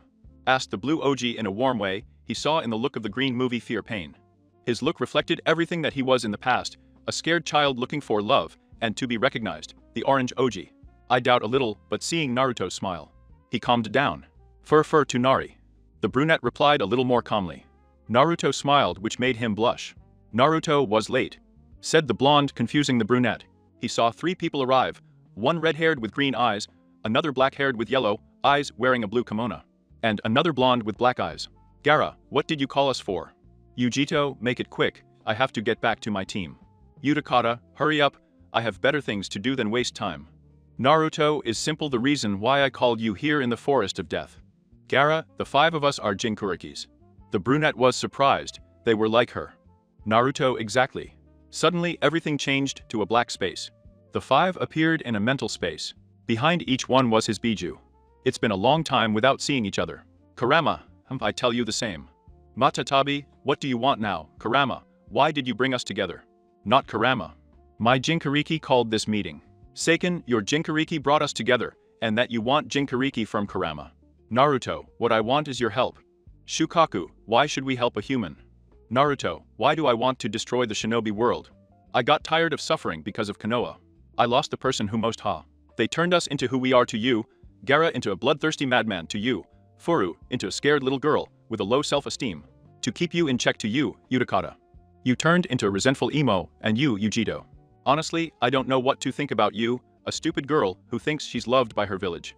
Do you think you have friends who don't care that you are a Jinkariki, but the harsh reality is that no matter what you do, no matter what we do, we will always be hated, despised, considered weapons for something that we are not to blame. So I ask you to join me so that together we create a world where Jinkurikis are not hated. Help me to destroy the five great nations, said the blonde, surprising all the old people. The old people were surprised by Naruto's words because the blonde had a lot of hatred towards his village and because he was right. Ujito didn't know what to say. He had his adoptive uncle Abi to his team, he had people he cares about. Ujito, that's not true, I have a family that loves me, I will make my village recognize me. The blue Oji kept advancing until he was in front of Ujito and looked at him seriously. Naruto, you may be right, but how long will it last? Look at you, look at us, we are Jinkurikis, we are hated by our villages, no matter what we do always. We will be hated and despised. How long will your family last? They may care about you, but that doesn't change that your village is looking for a way to keep their precious weapon under their control. The only thing you will gain is more hatred, more contempt, because no matter how strong you become, contempt and hatred increases the fear that his precious weapon will become. Against them, they will keep you locked up to keep the Eight Tails Jinkariki under control. They already have him under their control, they have him under surveillance by locking him up in his village, Ujito. If you die, do you think anyone will care? Of course not, after all, who gives a damn? You are like me, like all of us, help us. If you help me, I promise there will be no more pain, no more suffering. They will all pay for everything they did to us. Just come to me." The blonde was silent, thinking the words of the blonde. I hated to say it, but he was right. "Matatabagatata, I'm with Kurama's Jinchuriki. I got tired of watching you suffer. I hate Kumo for everything he has done to you. I'm with him. I'm with Naruto," said the brunette. It would be remembering all that he suffered because of his village. He stood next to Naruto. The Uzumaki extended his hand. The brunette put her hand on top of Naruto's. "Gaara, the only thing I have left are my brothers, but the only thing I cause is that they are afraid of me. I will still protect them. At all costs, I am with Naruto." I join his hand with Naruto's, smiling a little. "Utakata, I have nothing that ties me to my village." Together with his hand with Gaara's, Ujito moved forward, staying next to Utakata. "Ujito, count me in." Ujito, along with his hand with that of Utakata. The Viejas put their paws with that of their Jinchurikis. "Naruto, thank you. Only 4 Jinchurikis are missing. The 5 great nations will pay for everything they did to us. The Jinchurikis will soon take revenge on the 5 great nations." The Jinchuriki alliance was born today. After the meeting, the 5 Jinchurikis scattered less fire than not. Naruto had grabbed her to take her to Aku, so he had no problem with Fu being his partner. She noticed how Fu blushed when Naruto was near her. Of course, that just like she was in love with him, so she decided to share it only with her. Naruto told him his plan. Aku thought about it for a while and then agreed to go with Naruto and help him with his plan, on the condition that she wouldn't kill anyone. Naruto accepted, left them alone talking. Then he went to prepare a letter of apology to his mother. The day of the fighting. First match, Asuke Uchiha versus Nejiga. The Uchiha came down to the stadium annoyed, wanting to break the face of the Iga for the ones he did to his Hinata friend Iga. She was in love with Sasuke Uchiha. He began to feel something for the Iga since the Uzumaki completely ignored him. He began to see Hinata as something more. The Uchiha activated his Sharingan and Neji his Yakugan. The black-haired man ran towards the chestnut tree with the intention of hitting him. The Iga tried. Hit him, believing that fate had chosen him the winner of this match, but he forgot something: the Sharingan. Sasuke saw his movements in slow motion, easily dodging Neji to give him a strong knee in the abdomen, making him spit saliva. The Iga made the rotation, the Uchiha jumped back, avoiding the technique. From Liga, Sasuke spat out a large fireball that went in the direction of Liga. He again used the rotation, fading out Lucia's jutsu. Uchiha started doing some quick hand positions, spitting out a big phoenix of fire that was going to hit Liga. But again he used the technique called rotation. The tired Uchiha got on to a wall and started creating in a technique well known to everyone. Sasuke Kidori. The Uchiha jumped down to the stadium, ran towards Neji. He used rotation, but due to chakra exhaustion, his technique was weaker, so the Kidori hit Neji, leaving him seriously injured. The doctors took him and Sasuke. She went to her friend Iga. Shikamaru Nara versus Tamari no Sabaku. The Nara came down to the stadium lazily. He looked at Naruto and gave him a bad feeling. His childhood best friend had changed drastically since Akane's death. I didn't recognize Naruto anymore. Tamari ready to lose. Shikamaru, if he loses against a woman, mom will give me a good scolding, and I want to avoid that, the Nara said with annoyance. The blonde jumped back and pulled out her 3-moon fan. Gaara's sister started throwing strong wind waves at Shikamaru. He was hiding in the shadows, planning a strategy to defeat the sexy blonde from the desert. Not after an impressive battle, Shikamaru defeated Tamari using his head. Next match, Akuyuki versus Utakata. The ice user locked the Hinkariki in an ice prison. The blackhead wasn't going to hurt her too much, so she opted to release some of the chakra from her biju, breaking the ice jutsu. After an intense battle, Utakata won. Naruto Uzumaki versus Gaara no Sabaku. Both sadists came down to the stadium. Their smiles were totally insane.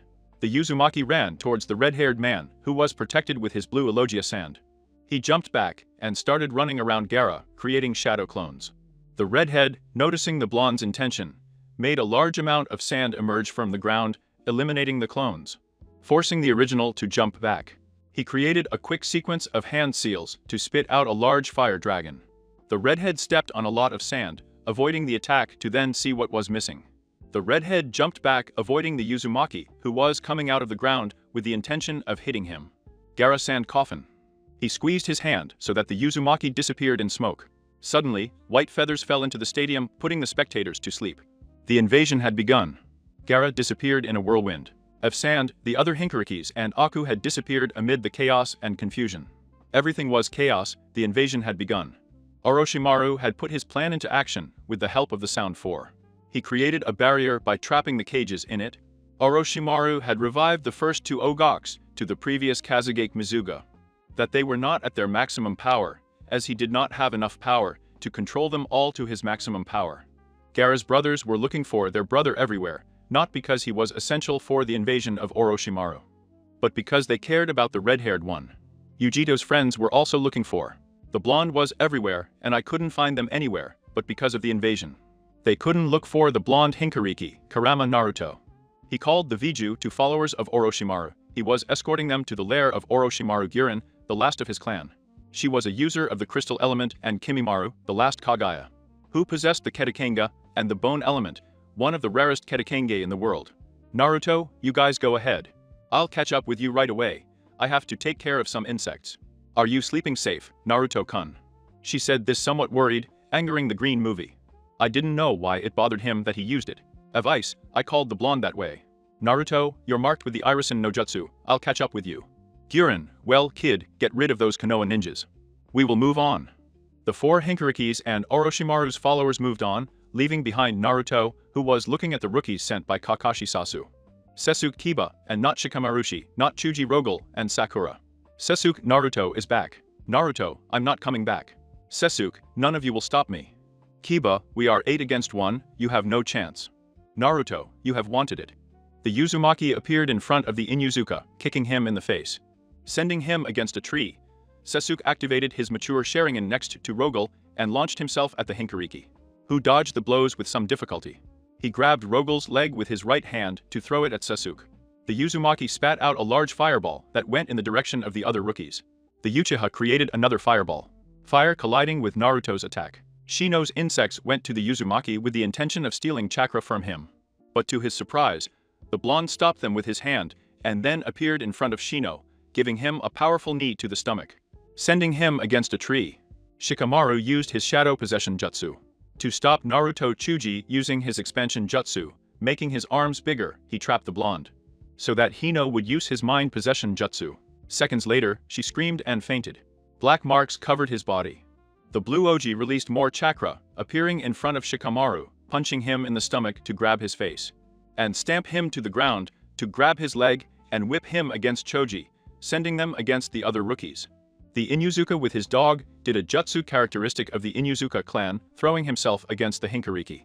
This Kiba to hit him with a Rasengan in the abdomen, causing him to spit quite a lot blood and go to fly with Akamaru, crashing into a tree the Uchiha. And the prodigy of talent launched into a very even battle of taijutsu. The blonde one was wrapped in dark red chakra due to the curse mark, forming a two-tailed cloak. The blonde grabbed the black-haired man's leg and slammed him to the ground several times. He punched him in the face, causing the student of Meito Gei to recoil a little. He entered the fourth inner gate, throwing himself against the Jinkariki in a very even battle. The chakra mantle grew, forming three tails, surpassing Rogel, to give him a powerful kick in the face, sending him flying to Cade. Doradas grabbed Lilo Stamp violently to the ground, and the trees threw him against the Uchiha, leaving both injured and unconscious. He looked at all the newbies, they were unconscious and injured. The chakra and the curse mark disappeared. Naruto to another Konoha. I hope they will give more for the next one. It disappeared in a yellow flash. The village was a chaos.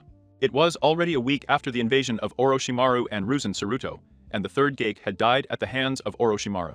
One of the three legendary Sanins, not only Konoha, lost his precious weapon, but his Nekirikumo Taki lost his Hinkariki Shiwa with his. I kept a rice, and they were the Jinkirikis of the 4 and 5 tails. Kiri looked after them with a lot of suspicion. He still had the fourth Mizugake Yagura, the Jinkirikui of the Zambi, Kumo, Aquilar B, the Jinkirikui of the Chibi, the younger brother of the Reigok. They were the ones who still kept those 4 Jinkirikuis, but it wouldn't be for long since these. They had a lot of hatred towards their villages, and more for isolating them to keep them under control. The Reigake loved his adopted brother very much, but with the disappearance of Yujito, the Jinkariki of the Nib, the village has decided to lock up the Jinkariki they had left on the Turtle Island, which made me hate them and Adura the Fourth. Mizugake, in spite of his attempts to be recognized, he was hated by his village, and when he was the Mizugake, people respected him, but behind his back, they talked sick of everything. He left the village and went to a place completely unknown to Kiriakazuki. The Tsuchikage from the very beginning had their Jinkurikis isolated, as they were too dangerous to. The Rosarian village had only them. They hated the Tsuchikage with all their soul, but they could not leave Iwa, they could not escape. And more because of the criminal organization that was after them in Konoha massacred the 3 counselors already. That because of him, Naruto and Yaku left the village. She was sure that Naruto would not stop until he achieves his goal of freeing the remaining 4 Jinchurikis and destroying the shinobi world. She knew her son and knew very well that he would stop at nothing to achieve his goals. Mikoto murdered the 3 counselors, and she held the position of Ogaki until the return of Tsunade and Hiraya, who had a lot to explain. Tsunade via Orochimaru has done a good job destroying the village, said the Senju observing Konoha was under reconstruction. Thanks to the death of Irizen of the council, and the counselors were able to return to Konoha to see their godson Naruto. They would have taken care of him as if he were their son, but they were threatened that if they returned to Konoha, they were going to kill Naruto. Thanks to Mikoto, they could return to Konoha. Mikoto have finally returned, the matriarch of the Uchiha clan said, glancing sadly at the Anins. They did not yet know that their godson had escaped from Konoha. Tsunade Mikoto, what's going on? Hiraya and Naruto. Naruto has escaped from Konoha. He has left with Orochimaru and 4 Jinchurikis. The Sannin were shocked. The Senju hugged Mikoto. I was devastated first and Tachi. Now Naruto couldn't resist anymore and burst into tears. Hiraya cursed Konoha because of her. The shinobi world is in grave danger. If Naruto was gathering all the Jinchurikis, it couldn't be good. The 9 Jinchurikis together were a much worse threat than Kazuki. Hirai, it's already hard for me to believe that Naruto was able to massacre them in this way, the white guy said. Surprised to see the 9 rookies. In critical condition, the blonde had done a good job massacring the generation mates. The only one of them who died was Sakura Aruno, a total useless. And Neji was still in the hospital from Sasuke's beating. Tsunade, this is more serious than I thought. The Senju was healing the rookies one by one until they regained consciousness. Sasuke was the first to wake up. He was furious with Teps for not being able to bring his friend back. Sasuke told them that they were accompanied by a blue-haired woman, a white-haired. And the 4 of the sound could definitely not be anything good. Tsunade Sen, who had agreed to be the 5th Ogaki to rebuild the village and bring order to Konoha, elsewhere. Naruto Orochimaru, what have you got? Asked the serious Uzumaki. The other Jinchurikis and Aku were resting. He had gone to talk to Orochimaru about Akazuki. Orochimaru, here you have all the information about Akazuki. He said, giving a folder to the blonde the blue Oji. He read all the information from Akazuki. Naruto, we will have to train harder. To kill the Orochimaru, I want Guren to Kimimaru to Taiyuaki, nor Karen in my team, to Guren to train us. Orochimaru, fine as you like, Naruto-kun. The blue Oji turned around and left the room. Orochimaru kuku to Kazuki, soon you won't be a problem for me anymore. The blue movie was in a field of Amelias at that time. Field, there was a boy named Yukimaru. His light, he was her reason for living. She would do anything to protect him. 3 long years since Naruto, Uzumaki, Akuyuki, and 4 other Jinchurikis disappeared from their respective villages. This made them very nervous. The reason. It's easy for 5 Jinchurikis to be out there free. May they be guarded and watched over by their villages. In those 3 years, Naruto, Uzumaki along with the other Jinchurikis became much stronger thanks to the fact that their elders did not know the word mercy for them. The training was a real torture. The Viejas were real sadists, while Guren trained Ikuteyu. Ayuyaki Mimaru played his Ihapsu and Yukimaru. Kimimaru possessed a rare Ketkenga, and that consisted of taking bones out of their bodies and using them as weapons. Naruto using the power of Karama Kuro Akimimaru from his strange illness, making him respect Naruto. And played have fear and respect for him, as when his against. Part of me was afraid of him. Naruto gave off an evil aura that made him afraid of Kufu in those 3 years. They accepted his feelings for the blonde. Sure, this one used to be kind, generous, gentle, possessive, jealous, but that's how he was loved with the Jinchurikis. And with his entourage he used to be warm. The Jinchurikis formed a strong bond of love. Friendship between them and some of love, Gaara and Kino Takata, and Taiyuaki Mimaru, and Yujito Karanijuahetsu. All loved each other very much and supported Naruto in his plan to achieve peace to the shinobi world and make the Jinchurikis finally free. Naruto, why did you call me Orochimaru? It was better for Orochimaru that it was something important. Important, or he would die right there since he dared to interrupt his moment with the 2 women he loved. Naruto was wearing long pants of intense blood red, a jacket with black and red on his back. He wore the swirl symbol on his left arm. He wore the symbol of a 9-tailed fox. His eyes, they were no longer blue, they were red like blood, and his pupil was torn. Orochimaru has found out where the Zambi's Jinchuriki is hiding, and 2 Akazuki members are going after him. Naruto, I see something else already. Orochimaru, apart from the fact that the 5 great nations are looking for you to recover their precious weapons, no. Naruto will be right there.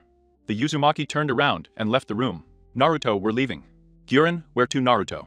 Naruto, Orochimaru has found Yagura and Kazuki is coming for him. Tayuya, I understand, cousin. In that case it will be, hurry up. It's okay, Naruto. Come vamos. Everyone disappeared from the place to go look for Yagura. At Konoha, Tsunade Senju let out a heavy sigh. He had finally finished with his worst enemy. Paperwork looked out the window of his office. It had been 3 years since he returned to Konoha with Jiraiya. They wanted to see their godson, but they were not in immense pain. There dwelt in her heart the guilt that she could not have prevented her godson from remembering. The path of darkness consumed her. Alcohol served to drown his sorrows at that time. She had taken as a student Seimata Iga Yakumo Karama, who took her out of that prison in which Danzo put her. His mental state was shattered, so with a lot of patience and treatment, Yakumo's mental state became stable again. And physically they were better than ever. I was in a stable relationship with Rogel, who helped a lot in the rehabilitation of the last Karama, and not Yamanaka. She was someone quite strong, she didn't chase after Lucia like the other Fang Hills. He was someone who stood out in his clan for his intelligence and strength. Atsuna, what did you come from Jiraiya? The Senjutsu asked. The Sannin had taken Lucia as his pupil. Due to Lucia's stubbornness, Mikoto was helping Jiraiya train his son Sasuke. After being humiliated by Naruto, he woke up the Sharingan mantle. He already had a perfect command over this thanks to his mother. Jiraiya, there is a new prophecy. The Sannin Tsunade said very seriously. He paid attention to the prophecy. It said, 9 beings of immense power and wisdom, locked up, deprived of freedom, sealed in 9 people carrying a heavy burden. Who didn't choose, treated like demons for something they didn't choose to be all their lives, full of loneliness. Pain, darkness for holding 9 people. Beasts of immense power, fed up of suffering mistreatment, eroded, scorned, said enough, it's time for them to pay for what they did to us. The son of those 2 great heroes, who suffered so much pain, lost what he loved most in front of their eyes, unleashing their hatred. The son of those 2 heroes became the one who will bring destruction, together with 8 people. With the same burden, 9 people hated and despised by their villages, rose up with a single goal. To bring destruction to the 5 great nations, and finally be free for a new world to begin. After this, Tsunade became silent. They had to stop the Hinkurikis, no matter what the cost, even if it cost him his life. This will stop Naruto. Yagura, Kiri's former Mizugake, was currently in a forest chopping firewood. It's been 3 years since he left Kiri. He's sick of trying so hard to be recognized, and all he gets is more hate. Few people appreciated him as Mila actual Mizugake to Ochojuro and Utakata the Jinkuri. Of the Seiken who his whereabouts were totally unknown, had disappeared in the Chunin exams with 4 other Jinkurikis since then. The shinobi world is on alert as the Jinkurikis were seen as powerful weapons always. They would be hated. Seen as demons, that was the harsh reality that no Jinkuriki admit he had taken refuge in a hidden village far from Kiri. Was not easy. Having found the village, Yagura was now happy. He had people who appreciated him. Upon arriving at the village, some bandits were tormenting the villagers, and this one, without hesitation, killed them all, saving the village. He thanked her for saving him from these bandits. The mayor thanked him, wanted to thank him for rescuing them from the bandits. Yagura kindly rejected it for him. The thanks of the villagers were enough. Yagura was distrustful of Kir at first, and had suffered enough for being Zambi. Little by little he gained more confidence with the villagers. She met a beautiful woman to whom she was married, and Tennis, a beautiful girl, was the only one besides the mayor who knew about her condition as a Jinkuriki, because she was afraid that the same thing would happen, that in Kiri. The villagers of the village were not as idiots as Kiri's. They didn't care that he was a Jinkuriki, they knew what they had to suffer. Which is why I understood them perfectly. Yagura worked like a peasant, but for some reason, he had a bad feeling. Zambi Yagura. He called the Viju to the Jimorado. He was always by Yagura's side in the 24 years she has been with her Jinkuriki. He had become quite fond of his Jinkuriki. Yagura, what's wrong, Isobu? Isobu, I have a bad feeling. Said the Viju. For some reason, I was afraid that something bad was going to happen. Yagura, there are 2 of us, Isobu. El Peligris stopped chopping wood and ran as fast as possible to the village. When I arrived, I was horrified by a pile of corpses. There were in the village, everyone was brutally murder. The fear, it flooded him. I was hoping they weren't dead. He ran to his house, kicked the door open. Aiden, we were waiting for you, Sammy, said a silver-haired man in an Akatsuki cape. He opened his eyes in horror. His wife and daughter were dead. They were nailed to the wall with black bars in their hands. Tears were falling from his eyes as a red cloak covered him. Kakus, this is going to be a complicated thing. Surrender without resistance. Aiden, you're angry that I killed your wife and daughter. They did not even serve as sacrifices for the Guanjason.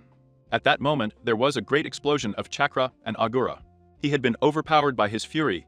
Entering in two tails, he launched a powerful Vijudama that hit the Jasonist squarely, who was sending far away against a tree. And Dan, mother hurts like never before, exclaimed the Jasonist. Seeing that his ribs could be seen, he was immortal, but he had no regeneration. Kakuzu, idiot. The Akazuki attacked the Jinkuri, and it dodged its attacks to appear in front of it and give it a powerful paw that sent it away, breaking the walls of many houses. Gurin crystal style, crystal prison. Aku ice style, ice prison. A glass prison and an ice prison locked up the furious one. Jinkariki was kind of a dick. The furious Jinkariki roared, breaking the ice and glass prisons. Yudakata Yagura, it's me, calm down, said the black-haired man standing in front of the furious Jinkariki. But he did not recognize him and attacked him. The black-haired man was surrounded by a six-tailed cloak and stopped Yagura all. They saw the reason for his rage, his dead wife and daughter nailed to the wall. Teyuya bastards. For poor Yagura, he didn't deserve this. Gara him or anyone. Naruto bastard, son of I'm going to kill you, he said angrily. The blue-eyed one killed Aiden, turning him into ashes, and now he was in front of the other immortal. Kakuzu, you have saved me the trouble of looking for you, the Akazuki said, pulling out his 4 hearts to attack Uzumaki. He took out a katana and in a quick movement, cut the 4, killing them. Kakuzu bastard. The blue OG plunged the katana into his heart, killing him, immediately turned his body ashen. Teyuya, I have no other. Golden chains trapped the furious Hinkariki, suppressing all his chakra, returning to normal. Yagura was crying normal, he lost his family at the hands of Akazuki. Gurin knew very well that it was his family, so he hugged him tightly.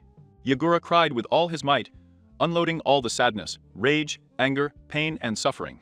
Naruto, Yagura, if you join us, we will destroy Kazuki, and destroy the 5 great nations. We will create a world where Kinkarikis are not hated or frowned upon. We help to create a world without hatred, without pain, without suffering. Help us to create a world full of peace. Yagura, I will help you. The Uzumaki clan was feared by the shinobi world for their great abilities. The Uzumakis were peaceful, however, if there was to be a fight, they fought to protect their loved ones in one respect. They were like the Ukiyas, their excitement for the battles was great. The Uzumakis were experts in all ninja areas. Less in Genjutsu, but his specialty was Fuinjutsu. In Fuinjutsu, no one could match an Uzumaki, whether he was pure-blooded or a mongrel. The Uzumakis had huge amounts of chakra, it was almost infinite. They could be struggling for weeks without the need to eat or drink. An example of this is Kasina Uzumaki. The third great ninja war, without using the power of the Kibi, killed more than 100,000 shinobi. She also fought with 4 Hinkarikis and emerged victorious from that battle. The Uzumakis, due to their almost infinite chakra, were the only ones who were able to contain the Kibis and that terrible demon that hated humanity to death and chakra. The one that was too dangerous for anyone other than an Uzumaki, because if it was sealed to someone other than an Uzumaki, he would die in seconds. No matter how powerful his toxic chakra is, he killed the Uzumakis thanks to his almost infinite chakra. And other requirements were adequate to have sealed inside. Inside them to the Kiwi, when Esirama came up with the stupid idea of distributing the old by the elemental nations. And sealing the Kiwi in his wife. Mito Uzumaki has been the leader of the Uzumaki clan, his father, the only one who surpassed Madara and Esirama in power. And in all the shinobi arts, gave him such a beating that he was about to kill. But Mito stepped in and forgave him. That made the hero that united the Uzumakis and the Senjus became finer than Uzugakure. I declared war on them. It was something that no one wanted, since they alone against the 5 great nations would be lost. The Uzumakis would win that battle with few casualties and destroy easily the 5 great nations, but they didn't. They wanted peace, they wanted to find it peacefully, and if there was no other choice, they would fight for it. Tobirama Senju, as always, solved the stupid things that his brother did in the Great Second War. Ninja Konoha betrayed them, rather 3 mummies and a civil council that wished for more power. That with the help of Kumo and Waikiri destroyed Uzugakure, but at a great cost, they lost 90% of their shinobi. Naruto, I finally find you, bloody demon. The Hinkariki spoke calmly, seeing the small home of one of the most dangerous mercenaries in the world. He was the bloody devil of the whirlpool, or better known. Like Yazato Uzumaki, like all Uzumaki was red-haired, had colored eyes and was dressed in the typical Akatsuki mercenary outfit. I wanted to hire him because of his fame and power. This one rejected them. He respected the Viejas for being great beings of power and wisdom. He hated Konoha and the elemental nations for treating the Kinkuri as weapons, He was staring at Uzumaki in front of him. Yazato, that's me you want? I asked in a cold tone the redhead. The blonde pondered his answer. Naruto, join my group. Yazato, I'm not interested in long now, I have things to do. Naruto, well, I was hoping I could talk to my uncle. But I see that my presence is annoying. The red-haired man opened his eyes, the red-eyed man turned around ready to leave the place. Yazato, wait. Naruto, what do you want? Yazato, wait a minute. Are you Kushina's son? The red-haired man asked seriously, standing in front of the blonde one. Kushina Uzumaki was his younger sister in the Great Second Ninja War. Uzugakure was destroyed. They were going to be taken to Konoha, but a group of Iwa stood in his way, ready to kidnap them. But he entertained them so that his sister escaped to Konoha, where she became the new Jinchuriki of the Kibi, whereby. Luckily he met Minato. Namikaze, the one who gave his sister a reason to live, would always be grateful to Minato for that. Yazato, I feel the Kibi in him, and his resemblance to Minato is amazing. Naruto, as you have already noticed, I am very similar to my father, and I see that you felt Kurama. Yazato, you haven't come just to tell me that you are my sunshine. Nephew, what do you want? Naruto, as I already told you, join my group. My mission is to free the Jinchurikis from the chains that bind them to their villages, and destroy the shinobi world to create another world, where we Jinchurikis can live in peace, and there is no hatred, resentment, suffering, pain. We are currently 6 Jinchurikis. 3 Uzumaki, a Kagaya, a Yuki, a woman who possesses the crystal element. Yazato, do you know Guren? He asked something, blushing the red-haired one, getting a few small laughs in the blonde one. Naruto, yes. Are you joining us? Yazato, you're my nephew, although when it's time to leave, mothers, I'll take care of it. Naruto, with you, no one and nothing can stop us now. Yazato, the end of the shinobi world is coming. Naruto, soon a new era will begin. The team sent by Tsunade consisted of Kakashi Atake Mato Gaya, Suma Sarutobi, Sasuke Uchiha, Rogel Energy Gakiba, and Nuzuka Shikamaru Nara, and No. Yamanaka and Mata and Gashino Aburame had received the information that Naruto Uzumaki was in a village near Taki. So he had sent the best jounins and companions of his generation to bring back Irubio. I was aware that he was very powerful, that's why I was hoping that he would bring him back. Yazato, so these are the Konoha ninjas, the Whirlpool Demon said with a smile, looking at his prey. Naruto, don't kill them, I need them alive. He ordered the blonde, leaning on a tree, took out an orange-covered book, and began to read it. Yazato, you take the fun out of life, nephew. The people of Konoha were in a kind of shock, he was their nephew. They had heard about the bloody demon of the whirlpool, they thought it was a myth, but it wasn't. Yazato, I hope they give me fun. He said with a sadistic smile that scared everyone. Kakashi uncapped his Sharingan Azuma eye, took out his chakra blades, and the others prepared for battle. The redhead appeared. He appeared in front of the silver movie, punching him in the stomach that sent him flying to appear above him, and give him a knee in the stomach that sent him to the ground, creating a crater. The son of the third Gak appeared in front of the red-haired man with the intention of cutting him with the chakra blades. The mercenary pulled out a katana and crashed his weapon with Asuma's. The red-haired, in Asuma's carelessness, punched him in the stomach and then kicked him hard in the face. That sent him towards a tree. The taijutsu expert hit him hard, sending him against a tree. The red-haired man smiled when he saw the 2 taijutsu experts. They both ran towards Luz. Uzumaki with his forearms blocked the strong kicks of these. He grabbed Lee's leg and threw it at Gael Uchiha with his eternal Montequio Sharingan. He appeared in front of Uzumaki, starting a rather uneven Kenjutsu duel, since the Uzumaki was much more Uchiha. The red-haired man punched him hard in the stomach, causing him to spit out blood. To then give him a strong kick in the face that lifted him up, and then grabbed his leg, stamping him several times on the ground, and then throwing him against a large rock. Shikamaru was thinking of a plan to be able to defeat the bloody demon of the whirlpool, but still there was Naruto the Nara. Using his shadow possession jutsu, he trapped the blood demon so that Hino would try to enter his mind. Shino surrounded him with his insects, and Chuji, using his expansion jutsu with his arms, pinned him down. The red-haired man began to release a large amount of killer instinct, undoing Shikamaru's jutsu. Hino disappeared to appear in front of Shikamaru, punching him in the abdomen that sent him backwards, sending him towards a rock. He appeared in front of the Burami, kneed him in the stomach, sending him towards Ino, leaving these unconscious. The Inuzuka attacked Uzumaki. The latter punched him in the face, sending him towards a tree, knocking him unconscious. Uzumaki was sending backwards, crashing into a big rock. The Uzumaki stood up with some blood. He ran towards the taijutsu users, blocking their attacks. He increased his chakra to start a taijutsu battle with Gale. He kicked her in the abdomen, sending Yazato backwards. He decided to end with. Before he increased his chakra to the maximum to appear in front of the two, giving powerful blows to the taijutsu users, causing them to crash into a tree. Naruto, let's go now. Well in Taki's ambush, the blonde said seriously. The mercenary attended and disappeared in a flash with Naruto. After the beating Konoha's team received from the Whirlpool Blood Demon, they went to their village to report what happened. This was much worse than I thought. Naruto already had a mercenary of that rank, one who is Uzumaki, and his uncle could train to be stronger and bring Naruto back. Iwa was one of the 5 great nations.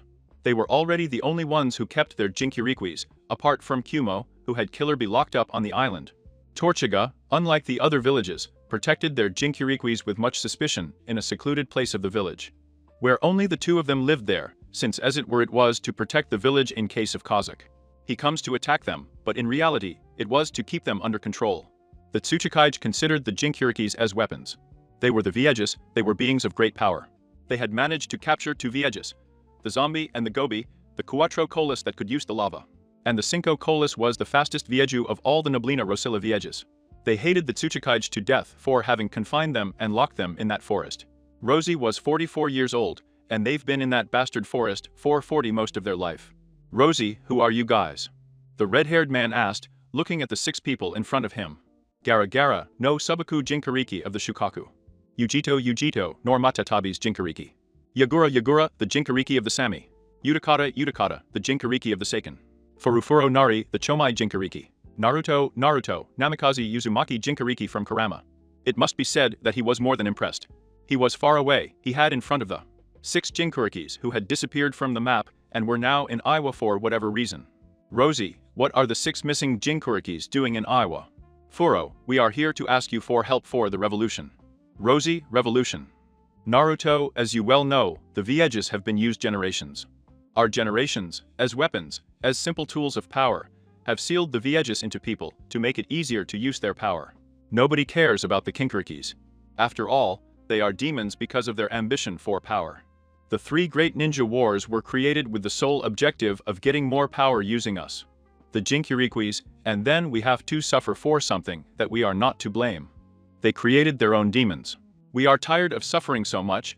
We are tired of suffering loneliness, hatred, contempt, mistreatment. Seeing your loved ones die because of some hypocritical bastards that the only thing that matters to them, it is his ambition for power. We all get married. We have already said, enough of suffering from loneliness, being hated, disowned, despised, locked up. Join us, help us to build a world where there is no hatred, no fear, where the Jinkirikis can finally be free. Help us to destroy the 5 great nations. For what they did to us. Anjo accepted. He said, appearing out of nowhere. Rosie talked to his Biju, and he agreed. The 8 Jinkirikis disappeared in a yellow flash. To the current Raiga, who from Kumo had an adopted younger brother. This was Killer Bee, the civilian's Jinkiriki. The tradition was that every Raiga who adopted a child, that this was his younger brother and the Jinkiriki of the Chibi, a tradition that exists since the mandate of the first Raiga. That Kumo had 2 old men in his possession to the Nibi, and the Chibi, the Jinkiriki of the Nibi in the exams. Chunin of Konoha had mysteriously disappeared along with 4 other Jinkirikis. This alerted the shinobi world, as the Hinkirikis were powerful weapons that disappear like that, leaving no trace. It was worrisome after the disappearance of the Nibi Kumo. He locked up Bee even more. His brother tried to stop them, but it was useless. The council locked Bee up on Turtle Island to keep him under control. The hatred for his village was growing more and more every day. He was alone in that locked place, alone with the company of the Chibi and the animals of that island, that the same domestic. Now with the disappearance of the Jinkirikis of Iowa, had increased the protection and security of the Turtle Island. Ujito at my signal to act, said Lonnie, and it would be seeing the Kumo shinobi by the Turtle Island. She trained in on Turtle Island to master the power of Matatabi, was known as the palm of her hand, Furinaria Kunaruto. And Teuya accompanied her. Ujito now. The black movie carried Emble's needles in her hand to throw them at vital points of the ambus, falling dead to the ground. The ambus were alarmed by a green and orange-colored powder. He blinded them so that Ujito will cut them in 2 with his claws. Naruto with his katana and Teuya killed all the ambus in the area. Ujito is clear in this zone B. He must be at the waterfall of truth. I'll get him. You guys kill all the ambus. Naruto has already heard it. They split up to kill the ambus of the island. Torchiga and Ujito ran to where Naruto was. He started killing ambus at high speed. Teuya, using his Dinatima chains, mercilessly killed the ambush. Aku used his needles in bowls to stealthily kill the ambush. Without being discovered, Furu, using her wings, flew over Turtle Island, giving off dust from green and orange color, blinding the ambush to kill them stealthily. "Go, little one," said the dark-haired man, surprised to see his adopted niece and friend Jinchuriki had disappeared for 3 years. 3 long years. She was no longer that child, she was a whole woman. Despite being 17 years old, she was very mature. "Yujito, we're getting the hell out of here." The dark-haired man nodded, and followed his friend Hinkariki to meet the others. They had already killed all the ambush of Kumo. After a long talk between the 4 Hinkarikis, they got the hell out of Turtle Island. The 9 Hinkarikis were already gathered to Kazuki. The end of the world was no longer a big deal against them. Novi was nearby. The Raiga, who could not explain to himself how his brother was able to escape from Turtle Island and kill all the ambush on the island, was incapable of that. It was her brother, she knew him better than anyone, so she knew that the same person who made Yujito disappear in the Konoha Chunin exams was the one who had taken B out of Turtle Island. Was happy for her brother and Yujito were finally free. He didn't care that they took the path of darkness. He couldn't blame them for it after all, and they created their own demons. They were going to pay dearly for what they did. That was very clear to me. The destruction of Kumo was near the world if he did not see a chaos. Jinchurikis had disappeared from the map, and that greatly alarmed the shinobi world. The big 5 nations had lost their most precious weapons, and that was worrying. "Sunade, have you found out anything, Jira-la?" the busty Senju Tetona asked, seeing her perverted partner. Jira-la, the Jinchuriki of the Chiba, disappeared. "The prophecy will be fulfilled," said the serious white guy. The blonde Senju sighed heavily, who would say that her grandfather's stupidity would bring 3 great ninja wars and the destruction of the world. "Zetsu, what do we do now, Madara?" the black part asked. Madara was more than upset. His plan went to the Hinkarik 9. They had disappeared. He knew that Orochimaru had managed to manipulate the Kibi's Jinchuriki into putting him under his control to make his plans. He knew that he could not manipulate the Jinchuriki, so he used it to destroy Kazuki, so that he could continue with his experiments. 5 Jinchurikis. They had disappeared in the Chunin exams of Konoha. They could not locate the other 4, yes, but they were too protected by their villages, and could not plan anything until now. And just disappear the Jinchurikis separately. They were weaker, but together they were invincible. Madara gathers everyone, "I have something important to communicate." He coldly ordered. The Zetsu disappeared underground, and the masked one into a black vortex. Naruto was walking through some corridors of the lair that was underground. His plan was going perfectly. "Furu, what are you thinking, Naruto-kun?" asked the brunette Jinchuriki, hugging her boyfriend Jinchuriki from behind. "Naruto, how is my plan going perfectly, Fuchan?" he said with a warmth that he only used with his girlfriends, turned around, and passionately kissed the redhead, who reciprocated the kiss in the same way. "Did I interrupt something?" the annoyed ice user asked. The two separated. Naruto approached Aku and kissed her passionately. "Naruto, you know I love both of them." "Well, let's have some fun since our plan is complete," he said with a lustful smile. The blonde created a clone, the original, and the clone grabbed their girlfriend's municipal style and disappeared in a yellow flash to make the greatest test of love that exists in the world. "Go, because we are in one of the lairs of the Sanin trader. Yujito is the only place where we are safe from Akazuki," said the Nibaizuri Jinchuriki since we arrived at Orochimaru Yujito's lair.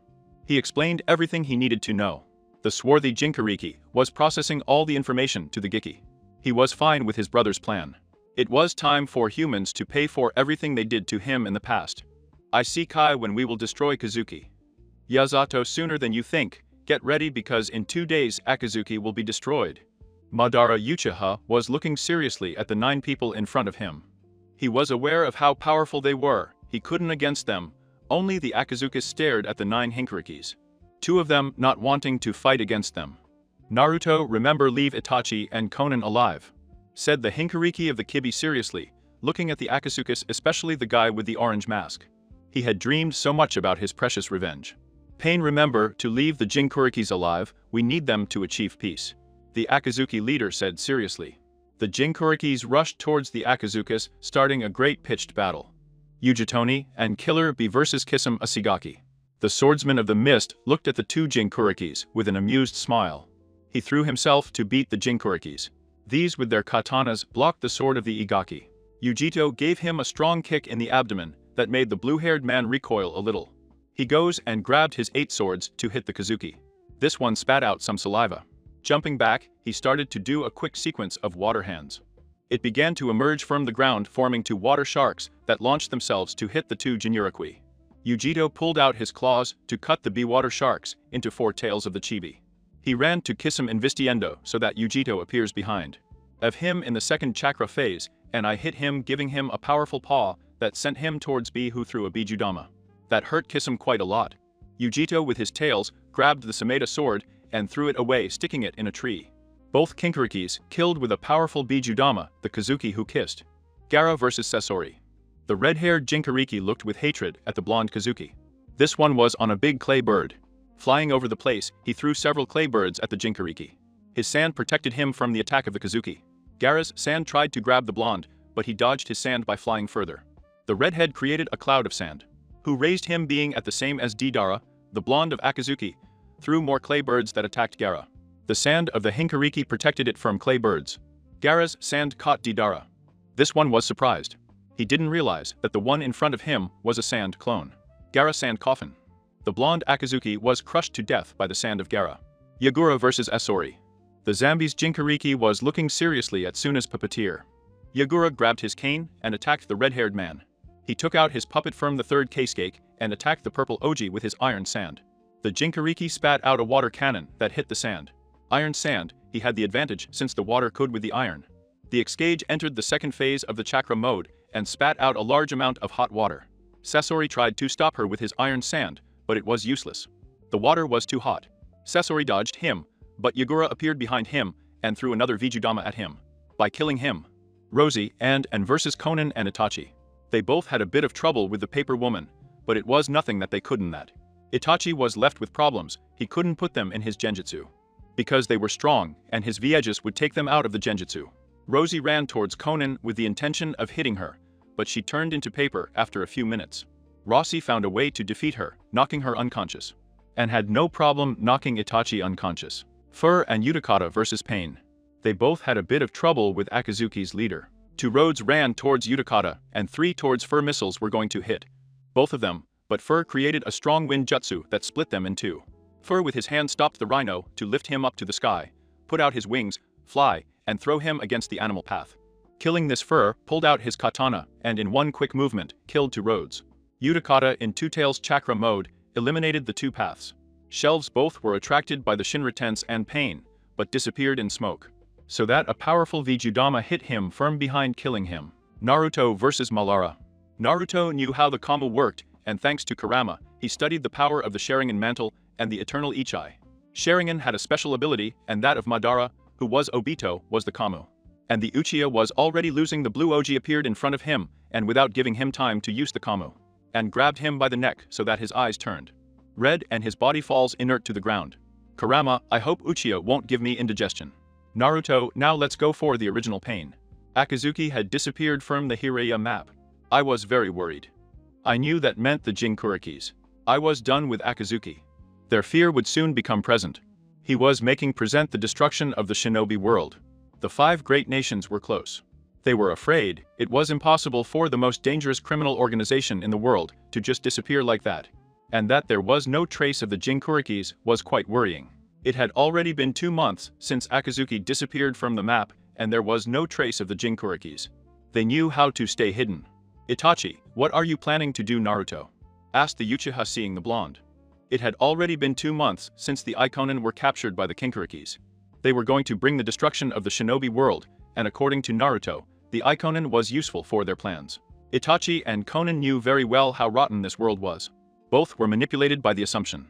Put Madara Uchiha, who was actually Obito Uchiha, and Konoha is partly to blame for the creation of Anzo Shimura's Akazuki. For fear that Aim will increase his power and attack Konoha. So he decided to kill an Anzo ninja, and blame the Akazuki organization, which at that time was just looking for peace. Anzo killed Yako, making Nagi. Gato gets out of control, and has the name Pain Doler, being a puppet of Obito Uchiha and Tachi, forced by Danzo to massacre the Uchiha clan, leaving only his brother and mother alive. Yazato, make us present, you know very well the cruelty of this world.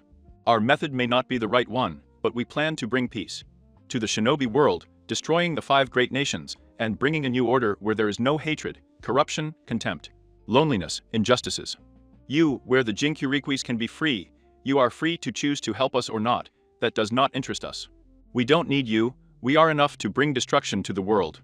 Shinobi and create peace, and if you want to help us, good for you, Conan, and how do we know they won't kill us? The blue movie asked. He distrusted, still did not trust the Jinchurikis and their followers. Naruto is still alive. You were not our target. You both understand our pain very well. They know how cruel he is. The shinobi world, this world is rotten, and you know it very well. The only option left for us is to destroy the 5 great nations and create a new order. You choose. If you don't want to help us, you will be free to do whatever you want. They both became very thoughtful. Naruto was right, the world was full of corruption, hatred, massacres, deaths, pain, suffering, sadness, loneliness. People were very ambitious. Power, hunger, and corruption blinded people, making them more ambitious and power-hungry. Itachi. I'm with you, Naruto. I have only one condition.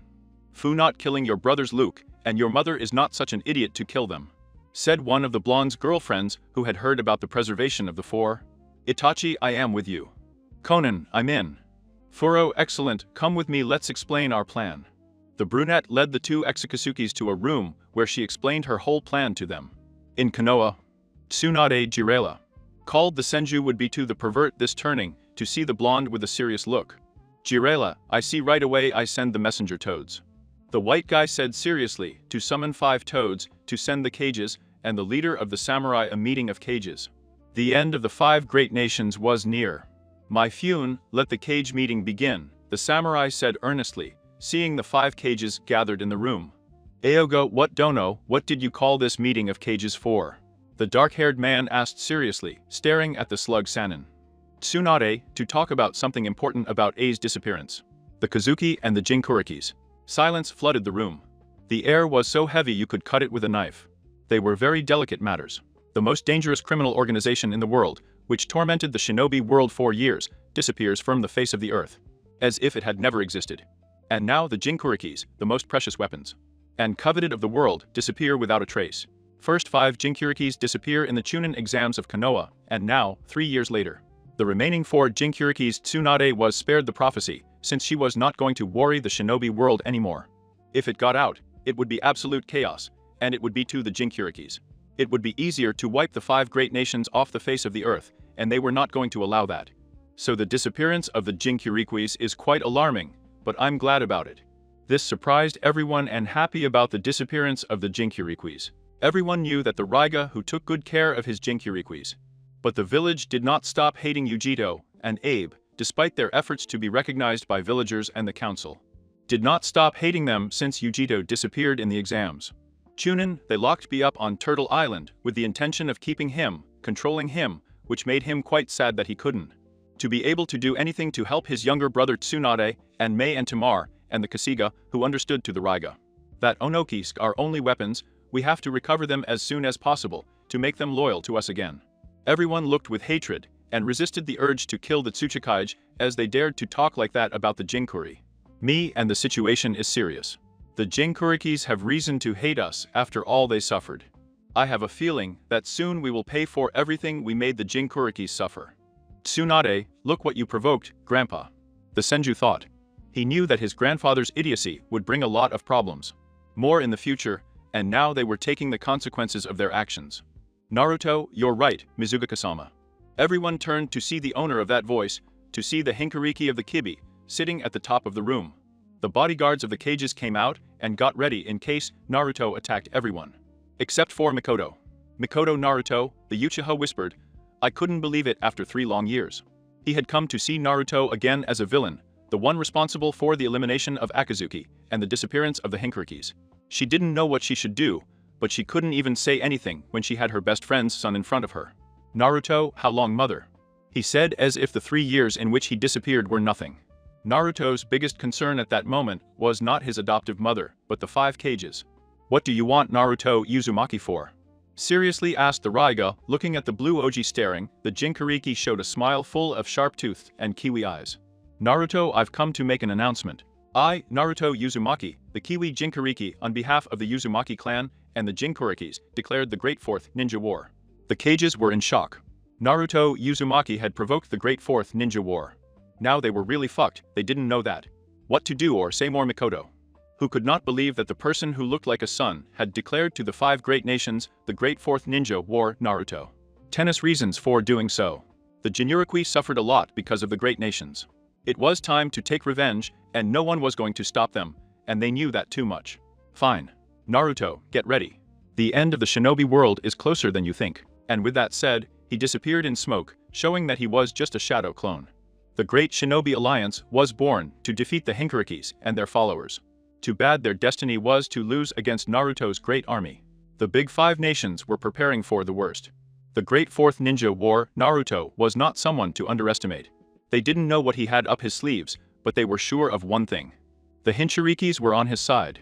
The Kibi alone can defeat the other old ones without using all its power. He only needed 4 of his tails to defeat. At the age of 8, the villages to learn that the Great Fourth Ninja War panicked. The Jinchurikis took down Akatsuki, the most dangerous criminal organization in the world. How were they going to win a war against those demons? Sooner or later, they were going to pay for the damage they did to him. Some knew that very well, others were ignorant. In this fact, they were weapons that should be loyal to their villages. That was the thought of most of the villagers who were stupid. They were going to die at the hands of the Jinchurikis. Tsunade, Maya, and Tamari were aware that this was all the fault of the 5 great nations and Esirama Senju, as he was an idiot, and handed them over to the villages. Some powerful weapons for them to kill each other, but he was smart enough to keep the Kibi. This was because, as the Kibi is the Viju with the most chakra of the 9, and the strongest of all. If one did not possess a large amount of chakra, one could not contain the enormous power of the Kibi. The Uzumakis possessed almost chakra. Sigen limited by what I seal him and his wife myth. Itachi, Naruto, what is all this? Asked the Uchiha, making an appearance. He appeared next to the blonde Naruto. I was in a big hallway on the sides of these. They were wooden tombs, seeing everything, analyzing the tombs. I had an idea of what it was. But I wanted to be sure. Naruto, my army of the living dead. Naruto's smile scared him. It was a psychopath smile. No doubt, because of the villagers, Naruto created a split personality that was his sadistic and unhinged side. Itachi, so you have used the Edo tense, and you are sure that with this you will win. To the 5 great nations. Naruto and Tachi, if they defeat my Edo Tensei army, even if we give the Tukanen Jinchurikis and my other allies. Soon the 5 great nations will be destroyed. Then he started laughing like a deranged psychopath, and Tachi withdrew from there because he was afraid, although he didn't show it. He was terrified to see that double personality of Naruto. It was better not to be around when that split personality came to light. In Konoha, things were not going very well. Let's say everyone was in a panic. It was complete chaos. Because his Jinchuriki finished with Akatsuki, and now caused the Great Fourth Ninja War. The Oga Sake brought you together with the leaders of each clan with Hiraya and with Mikoto to map out a strategy of how to beat Naruto. Shikaku Nara was the second most intelligent person in the village. The smartest one was his wife. They together with Shikamaru tried to draw up a plan and strategies, but without knowing. Seeing what he was hiding up his sleeves, it was useless to make a plan, but they were ready for all kinds of situations. They had organized the Konoha troops, each with his specialty for the war. The long distance, the medium short, the hand-to-hand combat. Those who fight with weapons organized them in this way for war. Maybe then they would have a better chance of surviving. Living that deluded, their end was closer than they thought. The Great Fourth Ninja War has begun. The 5 great nations had their troops ready to face Naruto Uzumaki's army. The Shinobi Alliance was divided into 5 squads. Each one had a general. The village cages were at the headquarters. From the Shinobi Alliance, there were the intelligence and censors Shikaku Nara and no Hinyamanaka. And the other censor ninjas and the strategists from the other villages were gathered there, creating strategies and plans to stop Naruto. They also had every member of the Shinobi Alliance located, and Naruto, the Hincher's troops. Del Kibi smiled through the shadows so that the first ones revived by the Edo Tensei would start attacking the Shinobi Alliance. Of course, these were the Akatsukas that the Jinchurikis killed, being the first team of Hidara and Sasori, the mortal art duo. Sasori used shinobi revived by the Edo Tensei as puppets, while Deidara implanted clay bombs into the revived shinobi, using them as human bombs to kill Alliance shinobi. It was ingenious to use this method as the revived shinobi upon exploding returned to rebuild. Of course, Naruto, Sasori, and Deidara to keep them under control at first everything. He did well using that tactic. He killed many shinobi of the Alliance. Kankuro, Gaara's older brother, with difficulty managed to defeat the 2 Akatsukas, and get Sasori as his new puppet to the blonde Jinchuriki. He did not mind this fact, for he had many more cards up his sleeve. The immortal duo Iden and Kakuzo were killing. To the shinobi of the Shinobi Alliance, he left the conscience to them. Because Kakuzu only wanted to steal the hearts of the shinobi of the Alliance and give to make their beloved sacrifices. The 7 swordsmen of the mist were doing a great job annihilating the shinobi of the Alliance. Of course he left Zabuza with a conscience. He was someone important for his Aku-chan, was not going to turn him into a puppet. Meanwhile, the Hinchirikis were each assigned to a special Edo Tense team. And each one was very clear about what he should do. Naruto, he was in the shadows controlling everything, since it was not yet time for his epic entrance. Kurama, I can't feel Luke Yukia's chakra. Naruto, why the hell are you worried that Itachi's Luke isn't among Konoha's troops? Kurama, to know that he plans to do that. Uchiha, to try to stop us, no possibility should be ruled out. Naruto. Naruto, if yes I know, anyway we have the ones to win, that is the 9 Hinchirikis. We are in this war together, and in case they defeat the undead army, there are still us Hinchirikis and my faithful followers. Kurama, I know very well, but don't get complacent, Naruto. We don't know what secret weapons they're keeping in your arsenal. The blonde guy cut off communication with Kurama. He cared. They were not going to intervene with their evil plan. The 5 cages were gathered, thinking about the way how to defeat the blue-eyed Hinchiriki and the other Hinchirikis. But there was something that was mixed with all that, the feelings, the and fucking feelings, because I was unable to. Facing Ver and Yujito Tamar. And she couldn't fight her younger brother, and Tsunade was fucked. She couldn't kill her student's son, she just couldn't. But she had to do it to stop Naruto, and stop all this madness that he started because of his grandfather. How naive. His end was getting closer. Sasuke Uchiha was walking through a secret place in the ruins. Uzumaki with the Sannin of the Snakes, because they wanted to revive the previous Ogaku's Orochimaru. I would help him with that, as I wanted to see how the Great Fourth Ninja War would end. Naruto had killed Obito. They needed to sacrifice 4 people. They planned to use Zetsus, but since the Uchiha was dead, they couldn't find its hiding place. And where he had the Zetsus army, they had trouble finding 4 Zetsus, but they managed to find Zetsus and capture 5. To revive the ancient Ogakus. When he arrived at a temple of the Uzumaki Orochimaru clan, he took a special mask. Because he had to take out the soul of the 4 Ogaku of the Grim Reaper once that. Okura Orochimaru will do her body swap jutsu to swap her body with that of the Zetsu the ritual. He started Orochimaru revived using the Edo Tensei, reviving the 4 Ogakus. And Orochimaru changed his body with that of a Zetsu, thus using that immortality jutsu. Irisen Orochimaru, so that you revived us. The 3rd Ogaku was looking at his student, ignoring the presence of Lucia. Esimara, wow, I didn't know there was a 4th Ogaku. Said the founder of Konoha, looking at the yellow ray of Konoha. Minato, yes well I didn't last long as an Ogaku, I died months after I became an Ogaku. Tobirama, what do you want, Uchiha? Said the anti-Uchiha looking at Sasuke badly, because he well knew that the Uchihas were born with the curse of hatred. Sasuke, I revived you because we need your help to stop the Great Fourth Ninja War. Esimara, there is this world, it is always at war. Tobirama, and whose fault is it? The 2nd Oga, who looked at his older brother, badly wanted him, but due to his idiocy, he made a lot of mistakes. Esimara, what are you implying, brother? Tobirama, you had the brilliant idea of distributing the old to the Big 5 as a means of peace. That was the biggest idiocy of your life because of guilt, that's what all this is happening about. Esimara, and you that I told you thousands of times not to create those forbidden jutsus that would bring problems in the future. And you didn't listen to me. Tobirama, I don't deny it, but I did it for the sake of Konoha, but at least. I didn't distribute the Viajes to the 5 great nations so that they seal them in people and be used as weapons without feelings. The first Geik got quite depressed. A purple aura was surrounding him. He knew his younger brother was right.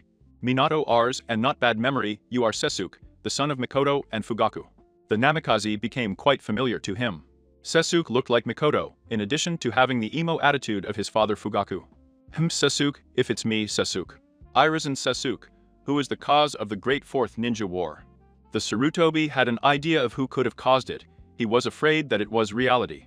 Sasuke, the cause of the Great Fourth Ninja War, is Naruto Namikaze Uzumaki. Konoha's yellow lightning froze in shock. His son, the cause of the Great Fourth Ninja War. She felt guilty, miserable, a scumbag. The most despicable being in the shinobi world should have stopped Kasina from dying so that she could take care of Naruto. If that had happened, Naruto would have never caused the Great Fourth Ninja War. Tobirama and Uzumaki caused the Big Fourth Girl War. This is unexpected. Let me guess, Uchiha is the Kiwi Hinchiriki. Orochimaru if he is the Kiwi Hinchiriki and my student. Tobirama, villagers are stupid, they are afraid of what they do not know, and the result of that fear caused this. Without more to say, the Sannin of the Snake Sasuke and the 4 Ogaks went to the battlefield to stop Naruto. The revived Ogaks arrived on the battlefield with Sasuke and Orochimaru seeing the shinobi of the Great Shinobi Alliance. Fighting the undead thanks to Leto Tense, and the Ogaks felt the presence of the 9 Hinchirikis, 5 of them facing the cages, 1 of them was approaching them at high speed, next to another presence. Naruto and Yazato arrived on the battlefield in a flash of red. Naruto looked at the revived Ogaks Sasuke and Orochimaru to look at the 4th Ogak. Lay down. I'll leave the room to you, Naruto. Naruto, be careful especially with Esimara. He's an idiot, but he's the strongest for something. He is considered the shinobi god. Yazato, I know it very well. That makes me even more excited. Without more to say, the bloody demon of the whirlpool rushed to fight the first 3 Ogaks, the Sannin traitor and the Uchiha. Naruto, it's a pity Kushina isn't with you, 4th Ogak. I would have liked to see his face at seeing his son being the cause of the great 4th Ninja War, the Kibi Hinchiriki said with a maniac smile. Konoha's yellow Ray felt like the worst scum in the world. It was her fault that her son has become what he is. Now, if only he had found another way to stop the Kibi, if only. I would have found it another way, none of this would have happened. Minato Naruto, this is what you have become, and this is all because of me. If only I had found another way, none of this would have happened. Naruto, it's not time to regret the past 4th Og that, I have a mission to fulfill, get out of my way. Minato, I'm sorry Naruto, but I'm not going to let you go through with this. The Namikaze took out to Trikuna, and if I look at his son, ready to fight with the Hinchiriki. Naruto, then you leave me no choice. The Kibi Hinchiriki unsheathed his katana and ran towards Minato. He blocked the katana with his Trikuna, and Selazumaki gave him a powerful kick in the stomach, sending the Namikaze backwards to appear before him with a Rasengan. The Namikaze grabbed his son's hand and stamped the Rasengan on the ground, creating a crater to kick him in the face, raising him to the sky by throwing his Trikune at his son, which declaved in his body the 4th Oga that appeared before. Your son. Pulling the Trikune out of Naruto's body, giving him a powerful punch to the stomach, sending him to the ground. The blue Oji stood up. He looked at his father with a demonic smile. Father and son disappeared in a yellow and red flash, starting a speed match, having a rather interesting taijutsu fight. Tense and very even, the Namikaze hit his son with a Rasengan in the stomach, sending him to the ground, creating a large crater. Naruto, your speed and strength are worthy of your nickname, but let's get serious for once. Having said that, the Hinchiriki at a much higher speed than before appeared before his beaten father, with a Rasengan on his face, sending him against a mountain, hurting the Namikaze. He came out of the mountain having his power raised to the maximum, appearing before his son, giving him a kick that was blocked by his right forearm so that Naruto tries to knock down the Ogak. This jump up by kicking him in the face. His son Uzumaki received the blow, but he grabbed his father's leg, stamping him to the ground, creating a crater in his right hand. He created a Rasengan with which he hit Minato, causing the Ogak to fall apart into pieces of paper, so that those pieces of paper would come together appearing behind Naruto, hitting him with a Rasengan. Electric doing a lot of damage to his son, sending him a few meters back. Golden chains came out of the ground, surprised Logak. They were the chains of Dinatima, the Kekakenga, and the Uzumaki clan, to Minato. He did not have time to use his speed, because in a quick movement, Naruto appeared behind him, grabbing him tightly, leaving him immobilized once the chains completely to his father Naruto was placed in front of him. Naruto, say hi to K, mom for me. Minato. I'll do it Naruto. The 4th Oga that shone in a white light, leaving his Edo tense body and going to heaven next to his wife. The Whirlpool Demon was looking seriously at his opponents except for the first Geik, who was looking at him with a hatred greater than that of the old ones for humanity. Tobirama, so you're in Uzumaki. And Ruzan, so you're Kushina's older brother. Kushina had told her about her brother who saved her from those Iwa shinobi who wanted to kidnap them. Yazato, and you're the asshole who didn't do anything to protect Naruto from the villagers because of you. Akiko died, triggering all the events that led Naruto down the path of darkness.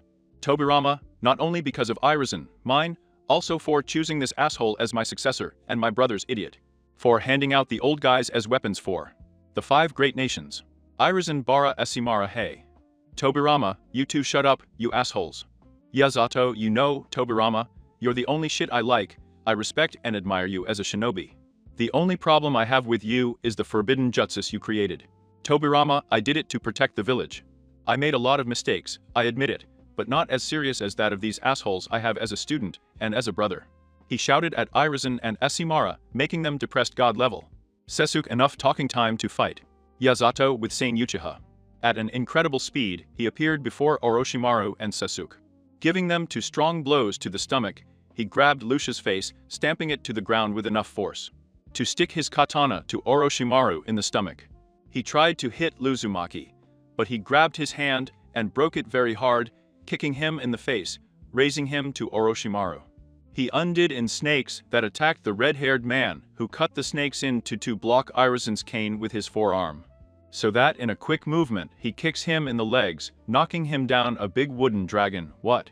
He hit, hurting him, taking him away. Both Senjus launched a combined attack Tobirama created under the large amounts of water, forming thousands of water missiles. And Simara created several wooden snakes that were going to hit the bloody demon of the whirlpool. This in a quick movement created a large earthen wall, protecting itself from the attacks of the Senjus. The third Gaki appeared behind the Jalila, giving him a strong hit with the staff, raising at the Uchiha, created a Kirin, causing a large dragon of electricity to fall on Yazato. Hitting him squarely with Orochimaru immobilized him with snakes so that he did not dodge Sasuke's Kirin. When the smoke disappeared, Uzumaki could be seen injured, but standing up he raised his chakra to the maximum. Making all the shinobi of the Great Fourth Ninja War and the cages felt his monstrous power, being on a par with Ashimara the Uzumaki. He appeared before the second Ogak, giving him a strong blow, going through his stomach to grab his katana. And he will throw it at Irizen, hitting his staff, taking it out of his hands. His hands wrapped in wind chakra, forming 2 wind swords, removing his hand from the stomach of the second Oga. That 2 chains of Dinatima came out of the ground, grabbing Orochimaru's legs, and the other grabbed the leg of Lucia, stamping both of them to the ground, and then threw them at Irizen, sending them away. Tobirama and Ashimara started a fight. Taijutsu fight quite even. Both Senju brothers had problems with the Uzumaki. He was quite strong and very agile. The red-haired man with a quick movement hit Tobirama in the face, enveloped in fire and wind, breaking his head in a red flash. He appeared behind Irizen Orochimaru with a Dinati chain. Doing a quick sealing jutsu, sealing the third Gaki, Orochimaru tried to climb, but his arms were cut off by a Yazato wind sword. And Sasuke was knocked out with a blow that contained all of Uzumaki's strength, taking him away, leaving him too injured to dodge the blow of a large wooden golem from Asu, Simara, and a large water shark from Tobirama. His Dinatima chains surrounded the wooden golem, squeezing it very hard, breaking it to nail the Dinatima chains on the 2 Ogaks. Doing a sealing jutsu, sealing the remaining 2 cages.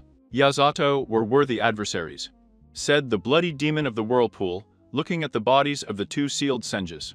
After the fall of the revived Ogaks at the hands of the bloody demon of the whirlpool, the hopes of winning the Great Fourth Ninja War were reduced to 0, while his brothers Hinshirikis and their other allies took care of the cages. And about the remaining shinobi in the Shinobi Alliance, and he was talking to his beloved foster mother Kanatachi. Next to him, he was carrying an unconscious Sasuke. Mikoto, in the end we couldn't stop you. Naruto, you fulfilled the promise you made to him, although you have done it in a different way. Naruto at that time believed that he could bring peace without the need of being a villain, but the reality is that the world is rotten. The only way to remove the rotten from this world is to reduce it to ashes so that the shinobi world can be reborn and be a world without hatred, evil, inequality, fear, and injustice. I'm just a man. No matter how powerful I am, I can't make the world great again. I just need help from everyone. We will make this world a better place. I want you to help me in this mission, Mother. Although if you don't want to help me, I will understand after all that I have caused a lot of pain still. It doesn't change the fact that I am your son. You are my mother and Tachi and Sasuke my brothers. The older Uchiha remained thoughtful for a few minutes. I didn't blame Naruto for taking the path of darkness to make the shinobi world a world full of peace. The world was already rotten. Naruto destroyed the great shinobi alliance, leaving a few survivors. I was going to rebuild the world to make it better than before. Mikoto, I remember you. I'll help you, Naruto. Naruto, thank you, Mother. Itachi, Mother, you along with Sasuke will take care of Konoha. Mikoto. Itachi understood Naruto. Naruto, Gaara, you take care of Suna Yujito, VU of Kumo Yagura Utakata together with Mei. You take care of Kirirojin, you take care of Iwa Furiken to of Taki. Hinshirikis understood Naruto. Yazato, and you, what will you do, Naruto? Naruto, rebuild Uzugakure. After that I will bring people to Uzugakure. Yazato, I see. I will help you in the reconstruction of Uzugakure. Naruto thanks Yazato, but I can by myself. You take advantage and spend time with Guren. You've helped me enough. It's time for you to take a break. Yazato, all right, nephew. He retires from the battlefield and goes to where his beloved was. 20 years later. He had spent 20 long years when peace reigned in the shinobi world. The Hinchirikis were no longer hated. There was no more hatred, evil, death, corruption. There was a kind of eternal peace. The Second Shinobi Alliance. Shinobi Yuzugakure had emerged. He was the leader of the Shinobi Alliance, and then there were the other 4 big villages. And Taki Naruto had had 4 children, 2 sons on Aku's side, and 2 on Fu's side.